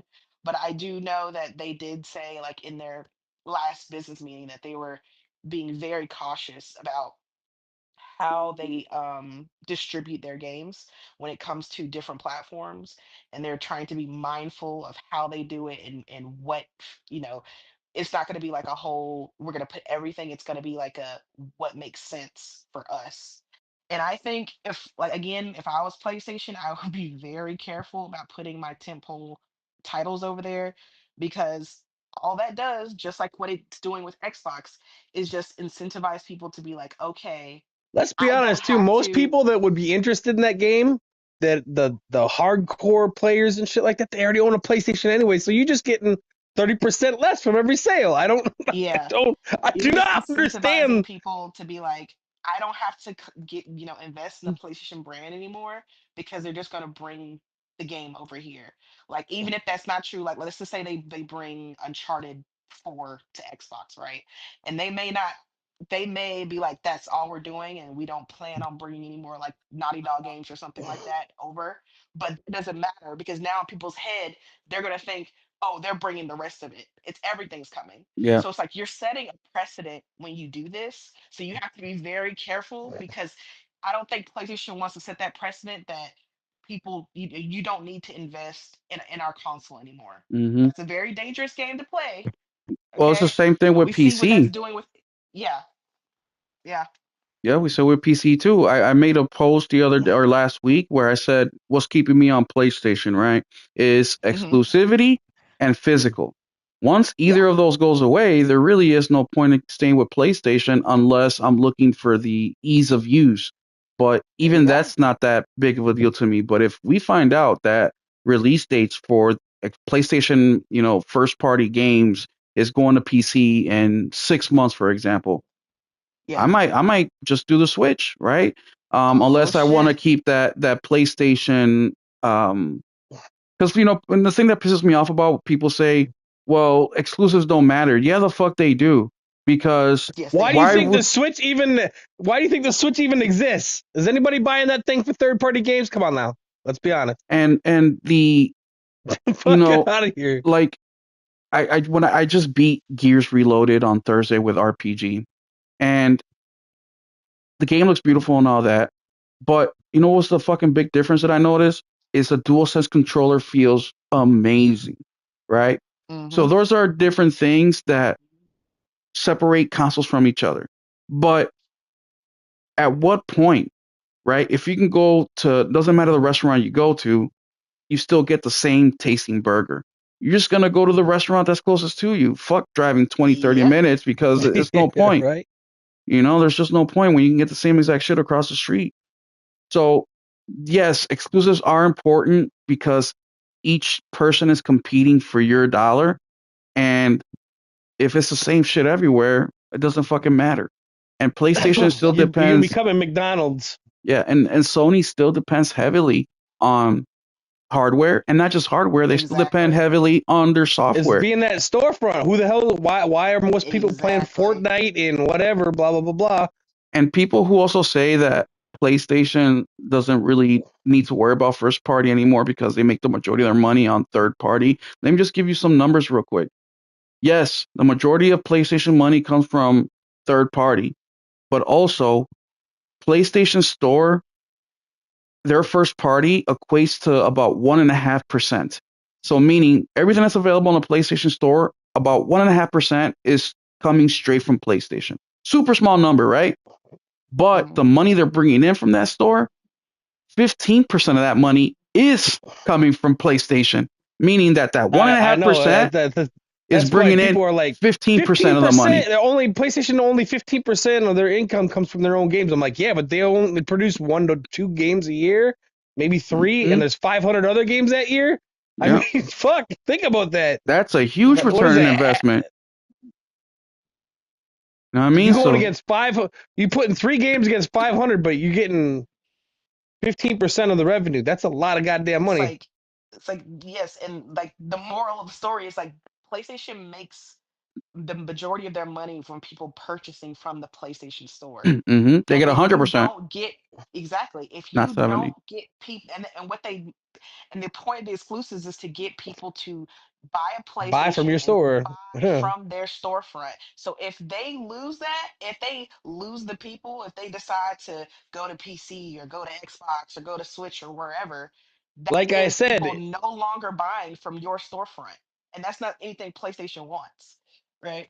I buy like 50 to 100 games a year. Instead of me getting money from 50 to 100 games a year, you're going to get 2 to 3 games a year, and you're only going to get 70% of it. Like, Exactly. think of the trade off here, my guy. Exactly. And And that's something they want. just to give you guys an example of this, if 15% of $1 billion is 150 million. For those of you guys that think 15% is such a small number, that's $15 for every $100. That's how much PlayStation is making with their own first party, but yet out of the $100, they're only putting up $1.50. So just to kind of really simplify it, I know the numbers may not make sense, but you're putting up $1.50, you're getting back fucking 15. That's a hell of a deal, Hmm. especially when you have all the other games selling in your PlayStation Store, which only happens because people want to buy your hardware to play that 1.5%. So it's a big, big difference. Let's talk about Lost Soulside real quick because Lost Soulside came out this week as well. A busy, busy week for gaming, and next week's gonna be even busier. Earlier in the podcast, we talked about the games that are coming just this week alone. And just to recap to some of you guys that just came into the podcast, Tuesday we have Metal Eden. Wednesday we have Hirogami. Thursday we have Hell is Us. Thursday we have Indiana Jones: The Order of the Giants DLC. Thursday we have Hollow Knight Silksong. Thursday we have Star Wars Outlaws for the Switch 2. Friday we have Chronos: The New Dawn. Friday we have Shut in Order. Friday we have Demon X Machina. Friday we got NBA 2K6.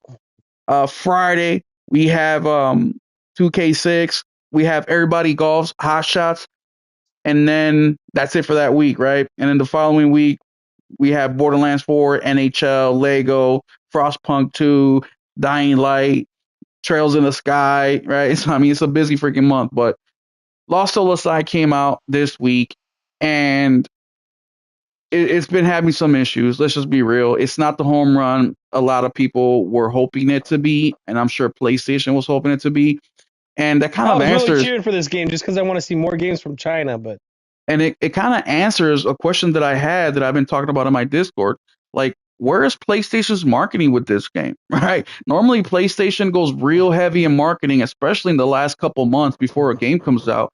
But this game, they're barely touched. And when we got news that the demo was coming out on release day, that also brought up some red flags. Because I remember playing the demo for Final Fantasy 16, and that came out like I think the previous month, and that sold me on the game, and that made me want to pre-order the game. But Lost Soul Aside demo coming out on release day was a red flag. I don't know if that makes any sense, but uh, Morgan, what do you think's happening? What do you think's going on with Lost Soul Aside? Why did it release in a state that it did after being in development for all that time? After PlayStation decided to get involved with this game, like, what do you think is what's your conspiracy theory about Lost Soul Aside? Yeah, it's a small team. Started off I think with like just a one guy or a couple people, and then kind of grew into like still a small team. I think they only have like 30 or 40 people. Um, but yeah, they've been in development for I for think they what, completely 7, 8 years. reset it in like 2021 though. Yeah, and that's the thing. I think I think it one was of the supposed to be a games. Souls like. Um, yeah, I don't know if it was supposed to be a Souls like, but I heard they completely scrapped and went back to the drawing board I'm in honestly 2021. the most surprised thing about this game is I'm honestly surprised Sony kept the faith and they kept funding it. Um, but I think it's just thinking that maybe they were too deep in the sauce and they couldn't they could just let it go. Like, But yo, we already told people we were giving them this. Start it over, yeah, get it out whenever you people have get it been out. waiting. People have been waiting. I think it's just a mixture of, again, years of development and people hyping it because they were so excited about it, and people's expectations were, I think, a little too high for a team that size.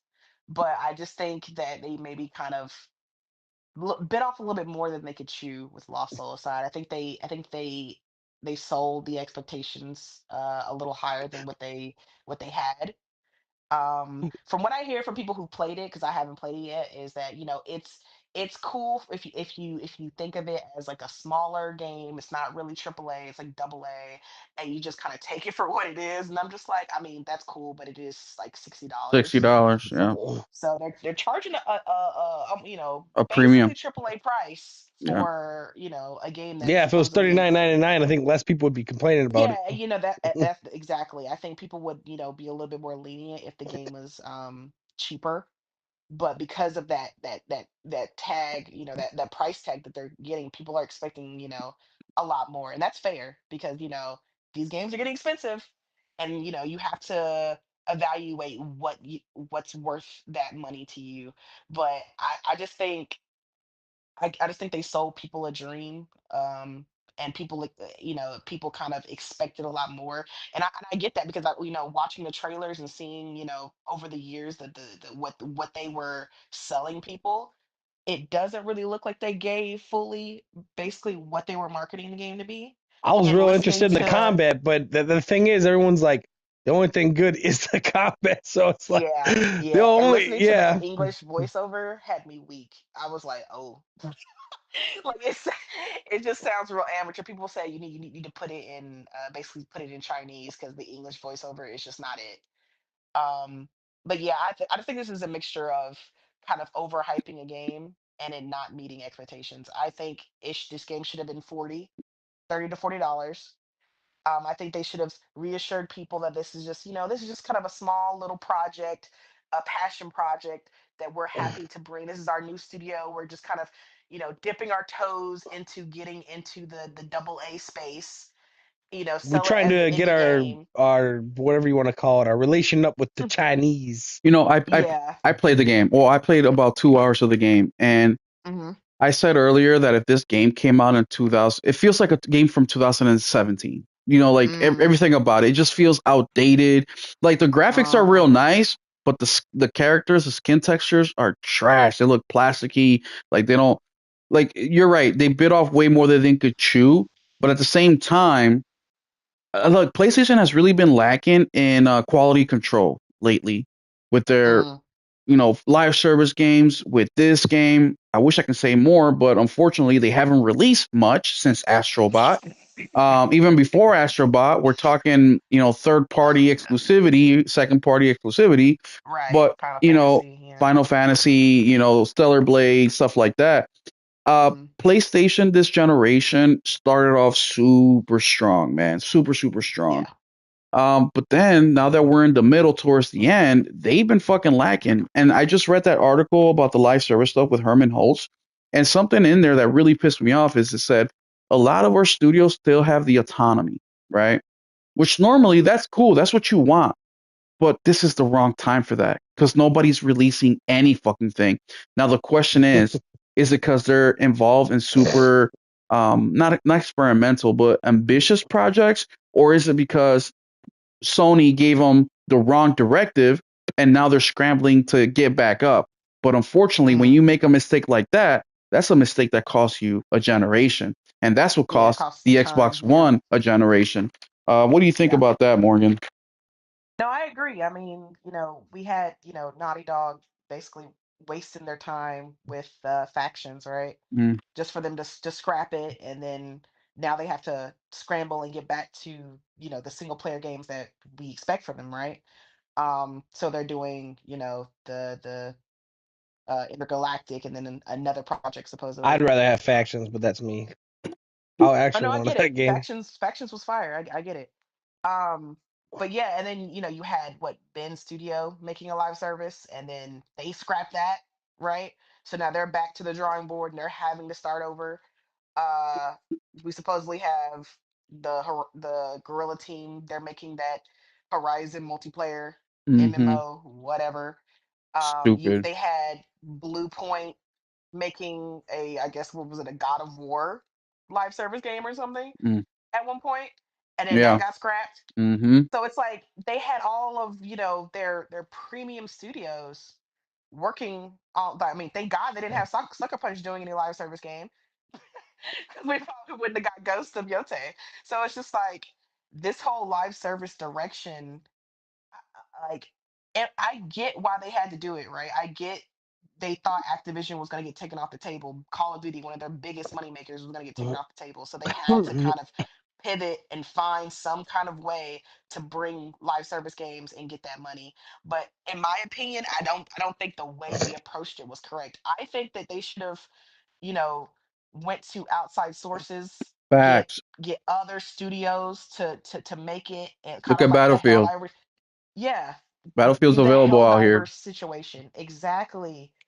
Do the Helldiver situation where you had a second party team making your a live service game for you, and then you own the IP, that's your game, yada yada Mhm. yada, and look successful, right?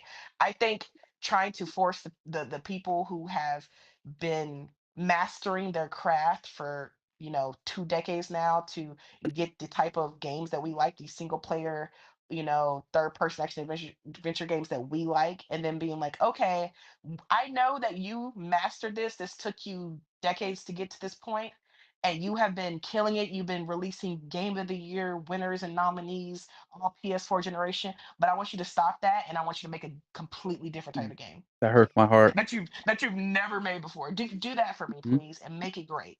Yep. Like, I just don't agree with that mentality. And because of the way they did it, I can just tell that that was a decision made out of fear hmm of Activision being taken away. That's playing That was just defense. it was a Hail Mary, like, Yep. oh fuck, we are about to be fucked, we got to do something. Okay, you make live service, we need something, you got to you no, pause that single player game you're doing. No, put that to the side, we need you to make something we can monetize. And you know But what's the most frustrating part about this all? Because I have been attacked. You may not know this, Morgan, but I have been getting attacked from my Mm. community, from Oh Discord. shit. Thrifty's community attacked me really, really hard because the whole time I'm saying this is a fucking mistake. This is not what Yeah. PlayStation does. And Well, they better figure it out. they kept saying, If these no, if these games start finding a way off their platform, like fucking Fortnite is trying with what is it, fucking uh Apple and shit like that, that's what they worried about. Like, fuck, we'll make this streaming only. We ain't got to cut in nobody. they kept Like, what? saying, no, dude, PlayStation makes the majority of their money off third party, right? There's a big Mm. argument there. No, they've been just fine with exclusives. Let them cook. They said they're not going to focus. They're not going to stop making single players. But it's like, bro, there's only so many studios. There's only so many people. We know the effort it takes to make one of these fucking games. Yeah. Where are these single player games that we so love? Where are they gonna fucking come from? And they said, well, Yep. that's where third party comes in. Well, lawful aside, look where that fucking came in, right? No. No. The quality just isn't there. There's a reason we say PlayStation quality, right? Because we Yeah. know the game is gonna be tits. But Mm. it's people also call me what's the word? What's one of the seven deadly sins when you eat too much? Gluttony. Gluttony. Yes, people have been calling me a gaming gluttony forever because I beat so many games a year. And I'm like, that's the fucking point. I do Yeah. beat so many games a year, so I know what the fuck I'm talking about. I bought a PlayStation to play first party games, and guess what? If I can play third party games and performance real good and all that, that's the added bonus. But I am not buying a PlayStation for third party. I can play third party anywhere. And Yeah. look where we're at now. And it's just I feel vindication, but it sucks because I love gaming and the PlayStation games are my favorite types of games. But yeah, man, it's gonna be a tough road ahead.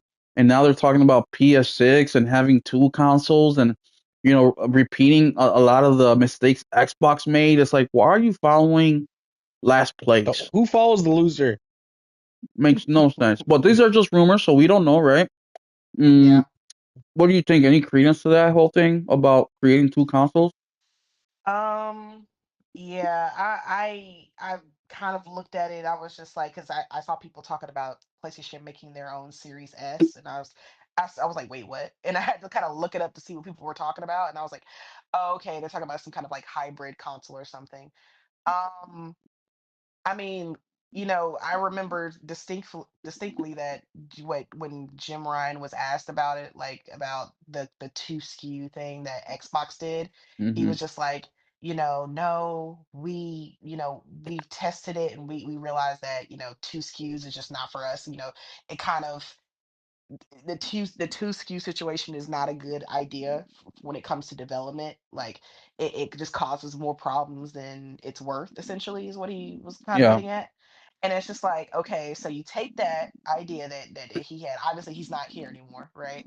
But it's just like it made sense what he said. So now we're pivoting to kind of do the opposite now. Like I really don't understand. Like again, it'll basically come down to, if this is true, it'll come down to like what the power of this hybrid console is and how much uh of a burden it's going to be, because the real reason the Series S is an issue is not like because it's like a less powerful version of the Series S. The real problem is its lack of RAM, and that's what causes a lot of development issues when it comes to the Series S. That it just does not have enough RAM to kind of hang with PS5 and Series X. Also, It their has less than the One policy, X. right? Also, Yeah, their policy yeah, because they want it yeah. to The run the policy of same and Yeah, having if they were to, like, okay, we'll put it on the yeah, Series X now, we'll try to get it out right. next year for the Series S. See, but Like, they no, can't do they, that because like apparently the Series S has sold more than the X, or it's oh like yeah, 50-50. So no, it's it's like yeah, way that's more. only half of your damn consumer base. If you give people a choice and they Dude, if say, I would have okay, guessed, we'll just do the X. if I were to guess, I say it's closer to 80, maybe even 90%, bro. I Like I wouldn't be don't believe the surprised. no, they said it's 50-50. like 50-50, Ain't no way. Like 60-40. regardless of whether it's 50 or more, that's a huge chunk of your consumer base that'll be fucked if you give developers that choice. But That's like, that's the thing that comes with the price that you paid, right? Just yeah, like I yeah. paid. I don't have a PC, so I don't get to play 4K at 120. That's a conscious There you decision go. that I made, right? If Oh There you I'm go. no. But I honestly think that PlayStation, not just PlayStation, maybe Xbox too. I don't know. You guys, I'm just throwing this around, but do you think that because the only person that I know that can bend the customer to their will is Nintendo, Mhm. right? Yeah, Where they yeah. can redo the same game. We joke about Last of Us, but fuck, Luigi's Mansion, Jesus, every fucking console generation the same game, and it sells at retail, right? Oh But yeah. I think Nintendo is the only one that has that power where they can bend the customer to their will, meaning a customer is not happy with something, but they still put up with it because it's Nintendo. Hmm. PlayStation doesn't have that pull. Xbox doesn't have that pull because there's options, right? Nintendo, there is no options. I mean, there is a Yeah, PC if you want to route, play Nintendo games, you fucking buy yourself a Nintendo, bitch. or you can buy a PC and steal their shit, right? Which a lot of people aren't willing to do, and they shouldn't. But PlayStation doesn't have that capability. So Yeah. why the fuck are they not listening? Why are they continuing with this route that they're taking and constantly making the wrong mistakes? Like, why is it? Do you think they're trying to bend us to their will? Which Now they which just know mistakes that are you talking everybody about? plays fucking gas games. God damn Well, it! the will of, I know you guys want more single players, but we want Yeah, live but nobody service. buys that shit. Any Yeah, live and service people money. yeah, because just like every other publisher, PlayStation is chasing that motherfucking unicorn. They're chasing Mm-hmm. that damn dragon. They want their Fortnite.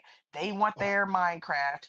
They want their Roblox. They want that big game that you don't have to. Not to say that they don't invest heavily in those games, but you can make the game and you can spend very little and it just generates money. It's Roblox just makes a more than home all their bank. games put together every year, Exactly. year in, It year is out a by a long literal shot. bank. But look, That's what they want. this, That's why they're willing, and that's why Herman Hulst was saying, "Oh yeah, we don't mind to keep going, and we don't mind the mistakes. We just want to catch them early." The reason he's saying These that is damn kids be because, stealing their parents' credit cards and shit, just yeah, racking them. but look, yeah, exactly. this is what I don't get about all this because I'm in business. I run a business. Literally, I'm in Yeah. charge of a store. Everything in the store, from ordering, purchases, credit department, like I'm in charge of it all. And something that I teach my other managers is if we have an item in the store and this item, let's say, is retail for $100, Hmm. and we only sell three a year, and our profit margin, let's just say, is $50, meaning that I paid 50, I sell it for 100, I make $50.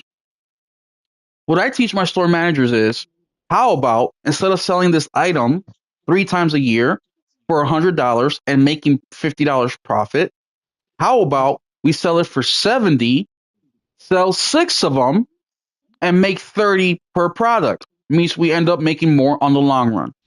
But these Hmm. guys are so caught up because they feel like they're married to this item and they feel like they're losing if they're given a discount.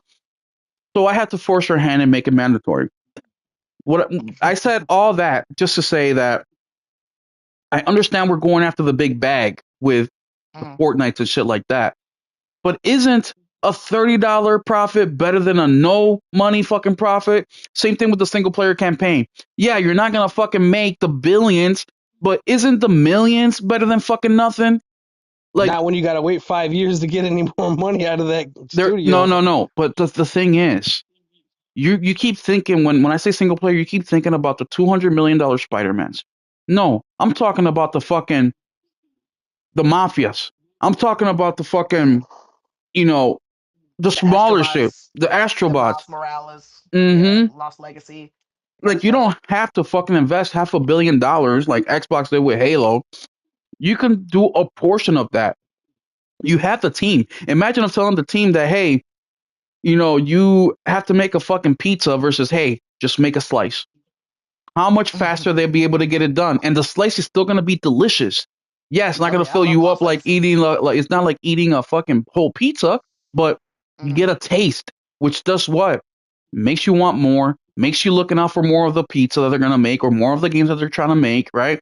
It just keeps the Hmm. ecosystem going, and you're still making a little bit, which is making is better than making a whole lot of nothing.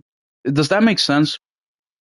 No, I agree. I agree. Like again, like I love Lost Legacy. It's like literally one of my favorite Uncharted. I thought it was fantastic. Love Yeah, that absolute me shit too. out that game.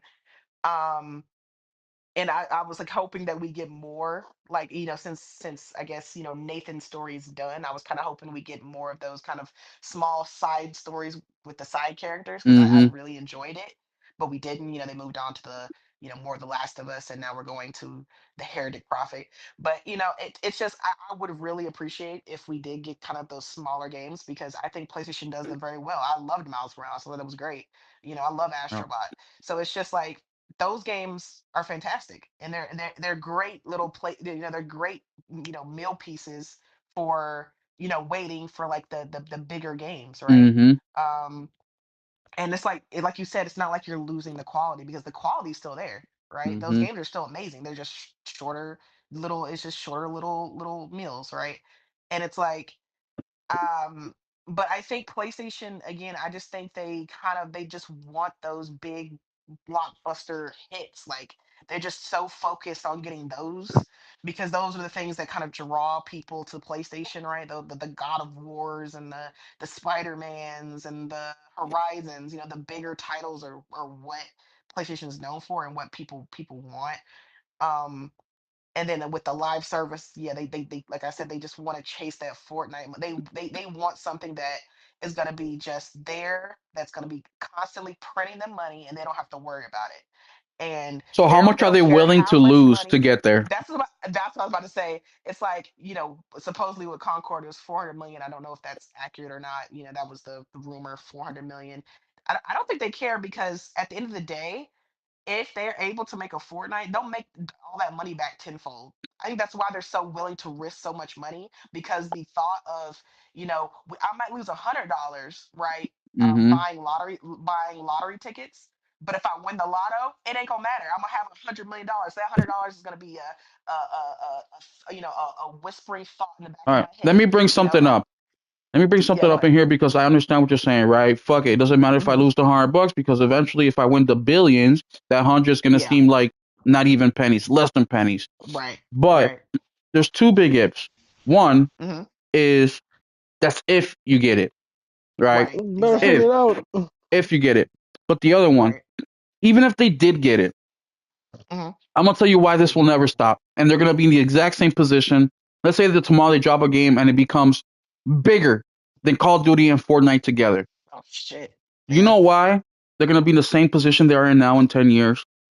The same thing that fucks every business up. That is Mm-hmm. greed. Oh Every yeah. year Oh yeah. I get my budget for my store.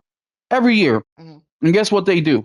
They increase that motherfucker by 15%, 20%, knowing damn well that ain't no fucking possible way I can do a 15% increase in a business that's been in business for 40 fucking years.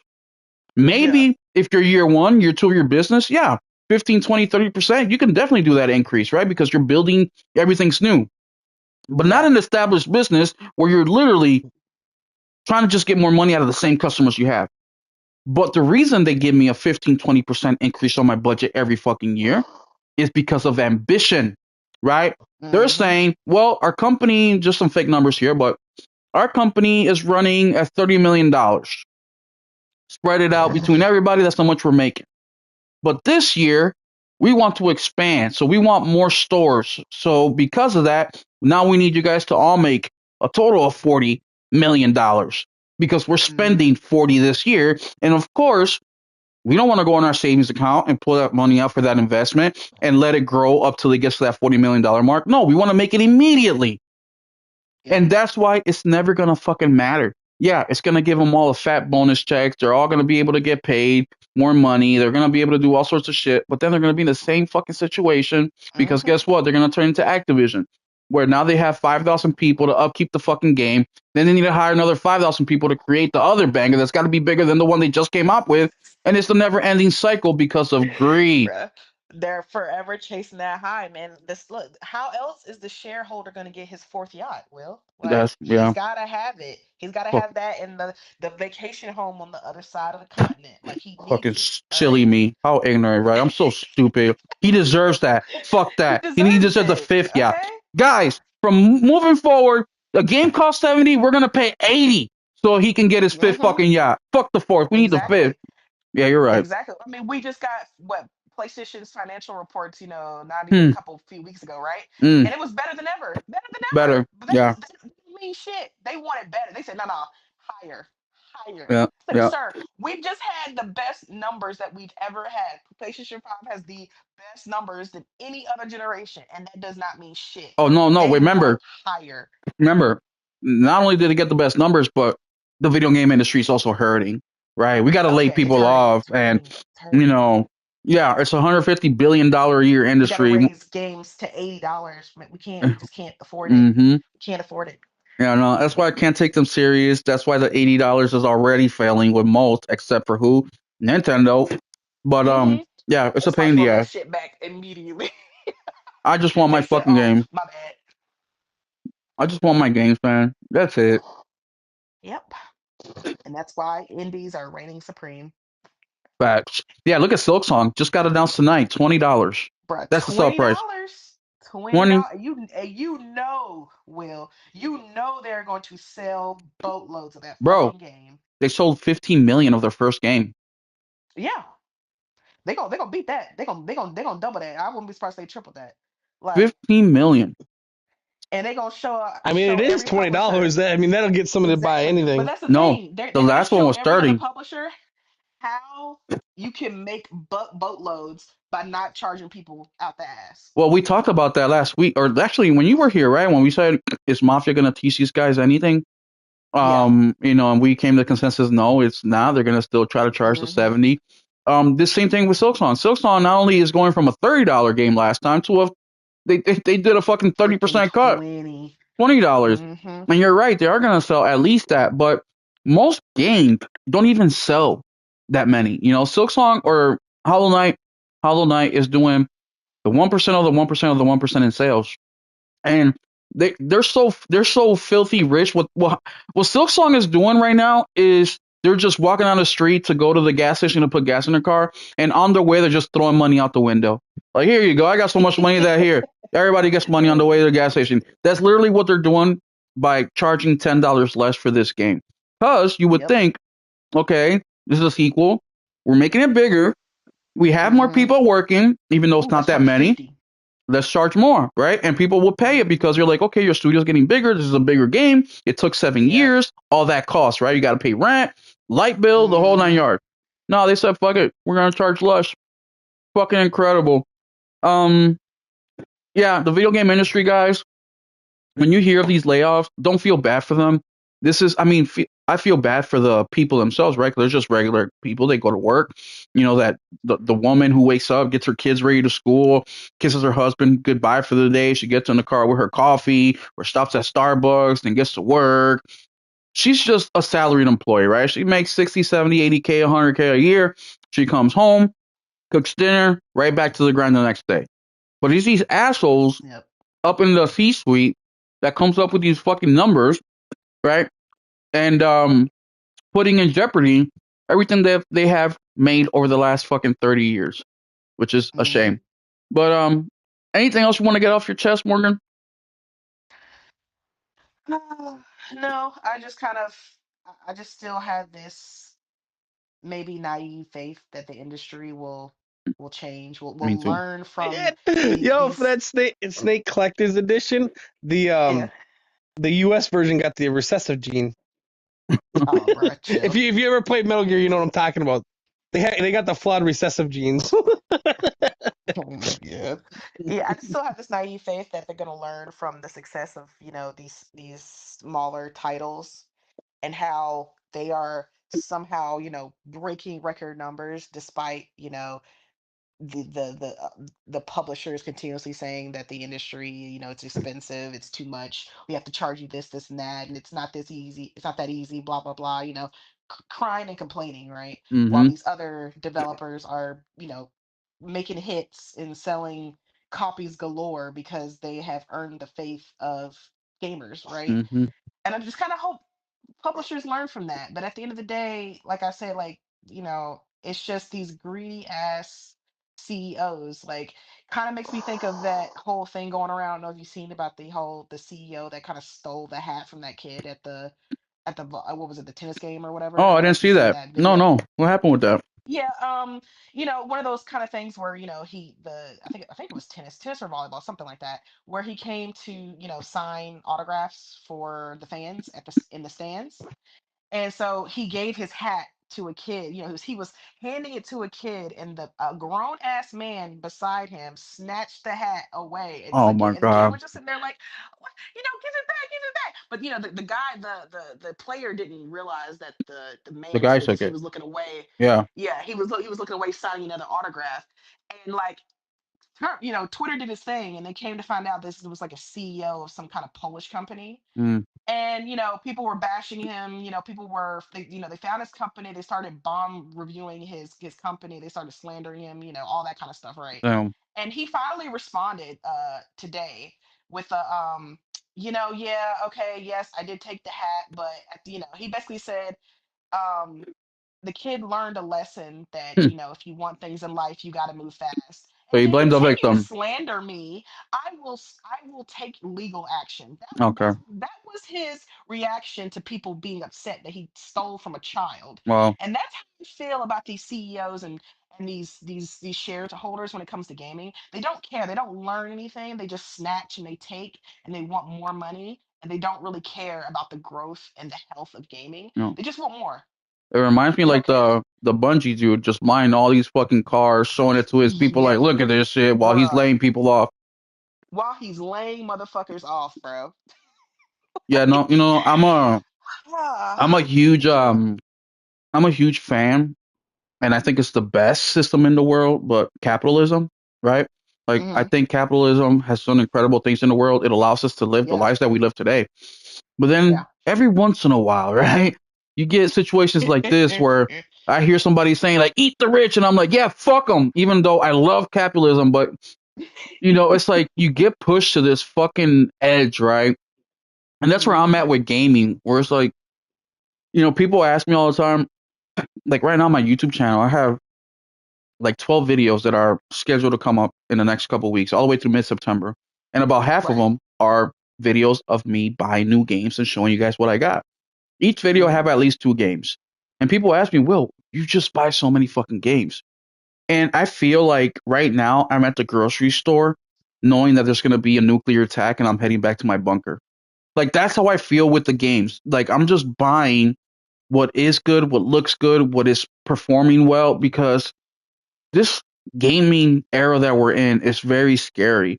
Let alone making the games that I want, but also the pricing they're selling them at, the incompletion of them, and also the Hmm. lack of them giving us what we want.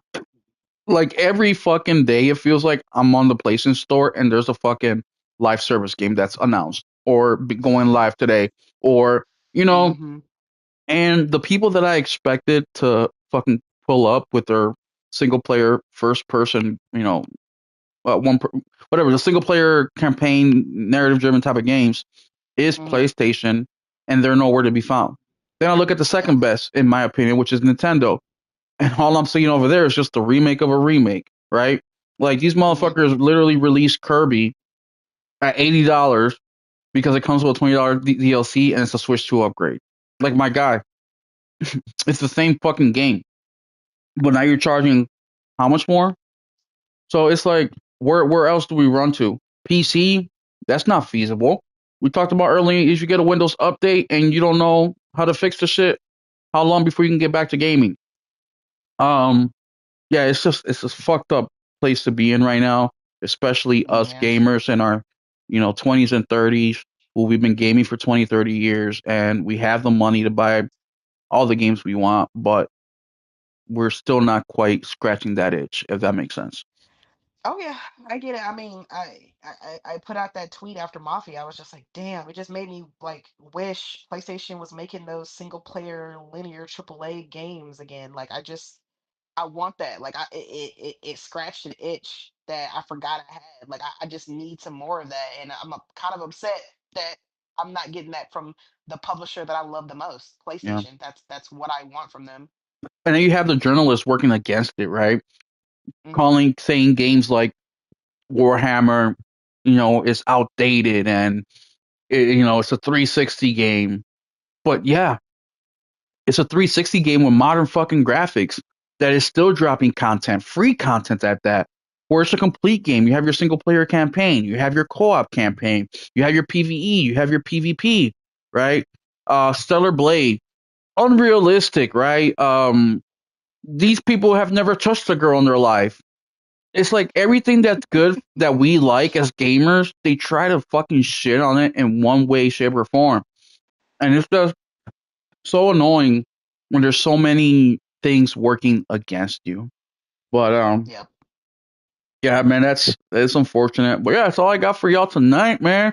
I know we ran a little bit late, but hey, we got the one and only Morgan in the house, and I want to take advantage Thank you of for it. having me. Nah, bro, you're more than welcome anytime. You don't even have to ask. You can just come. But I've noticed that when I tell people that, they never fucking show up, so I constantly have to ask them.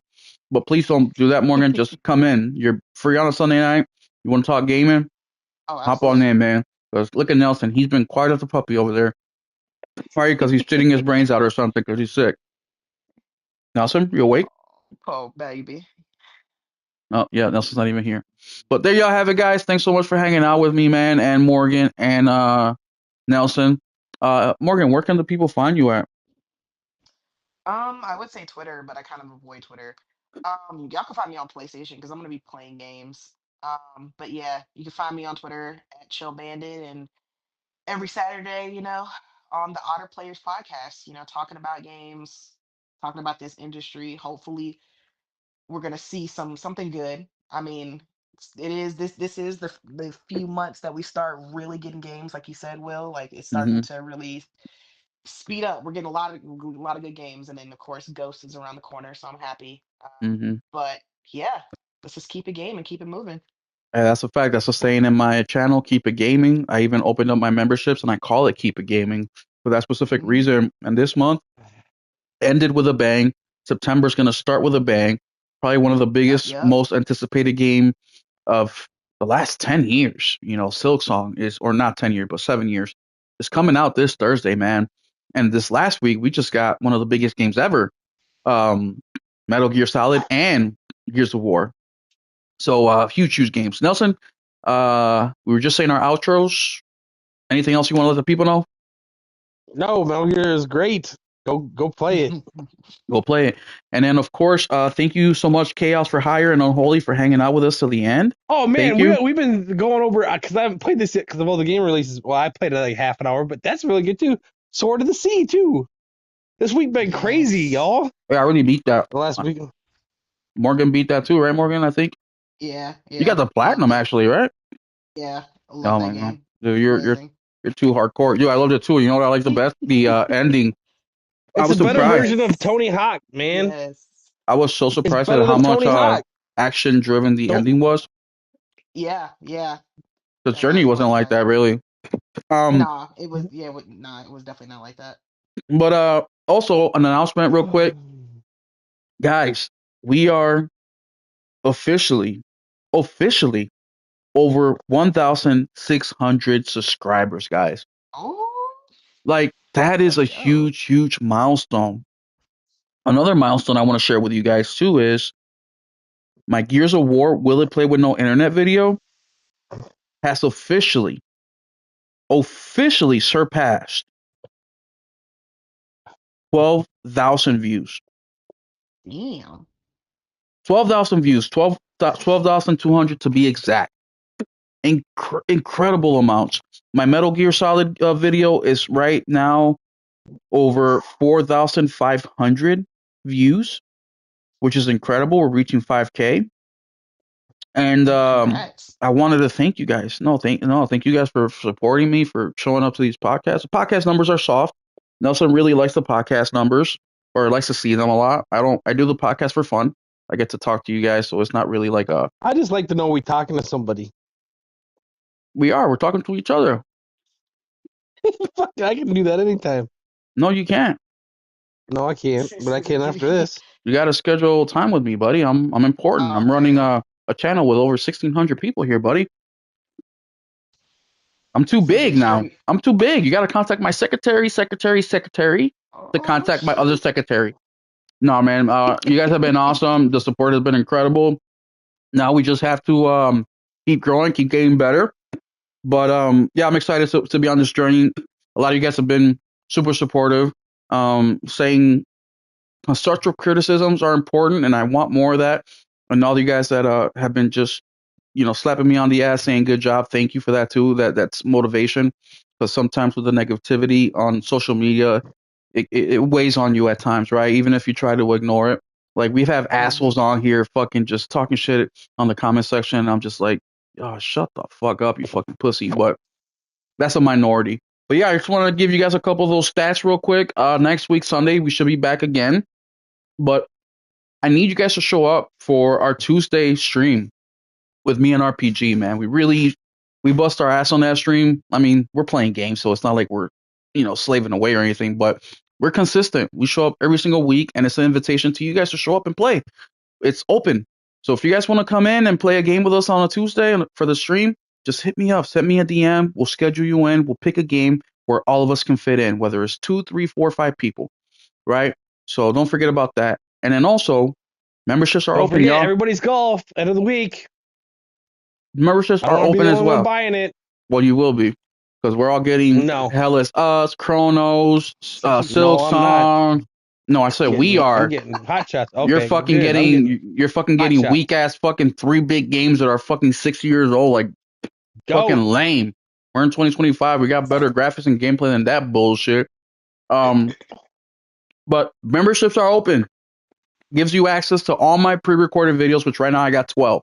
Every single one is scheduled to come out in a different day. So you want to see them and binge watch them? Join the membership. Also, we do the $20 PlayStation Store gift card giveaway every single month as long as I got 10 members. And tomorrow, the first winner will be announced, and I'll be reaching you through DM since I know who you are. But you automatically get entered into that by just becoming a member. So you not only get to see all my videos, you also have a shot at getting some money back for gaming. But there y'all have it. Thanks so much for hanging out with me. Thank you, Morgan. Thank you, Nelson. We'll catch you in the next one. Keep it gaming. Bye.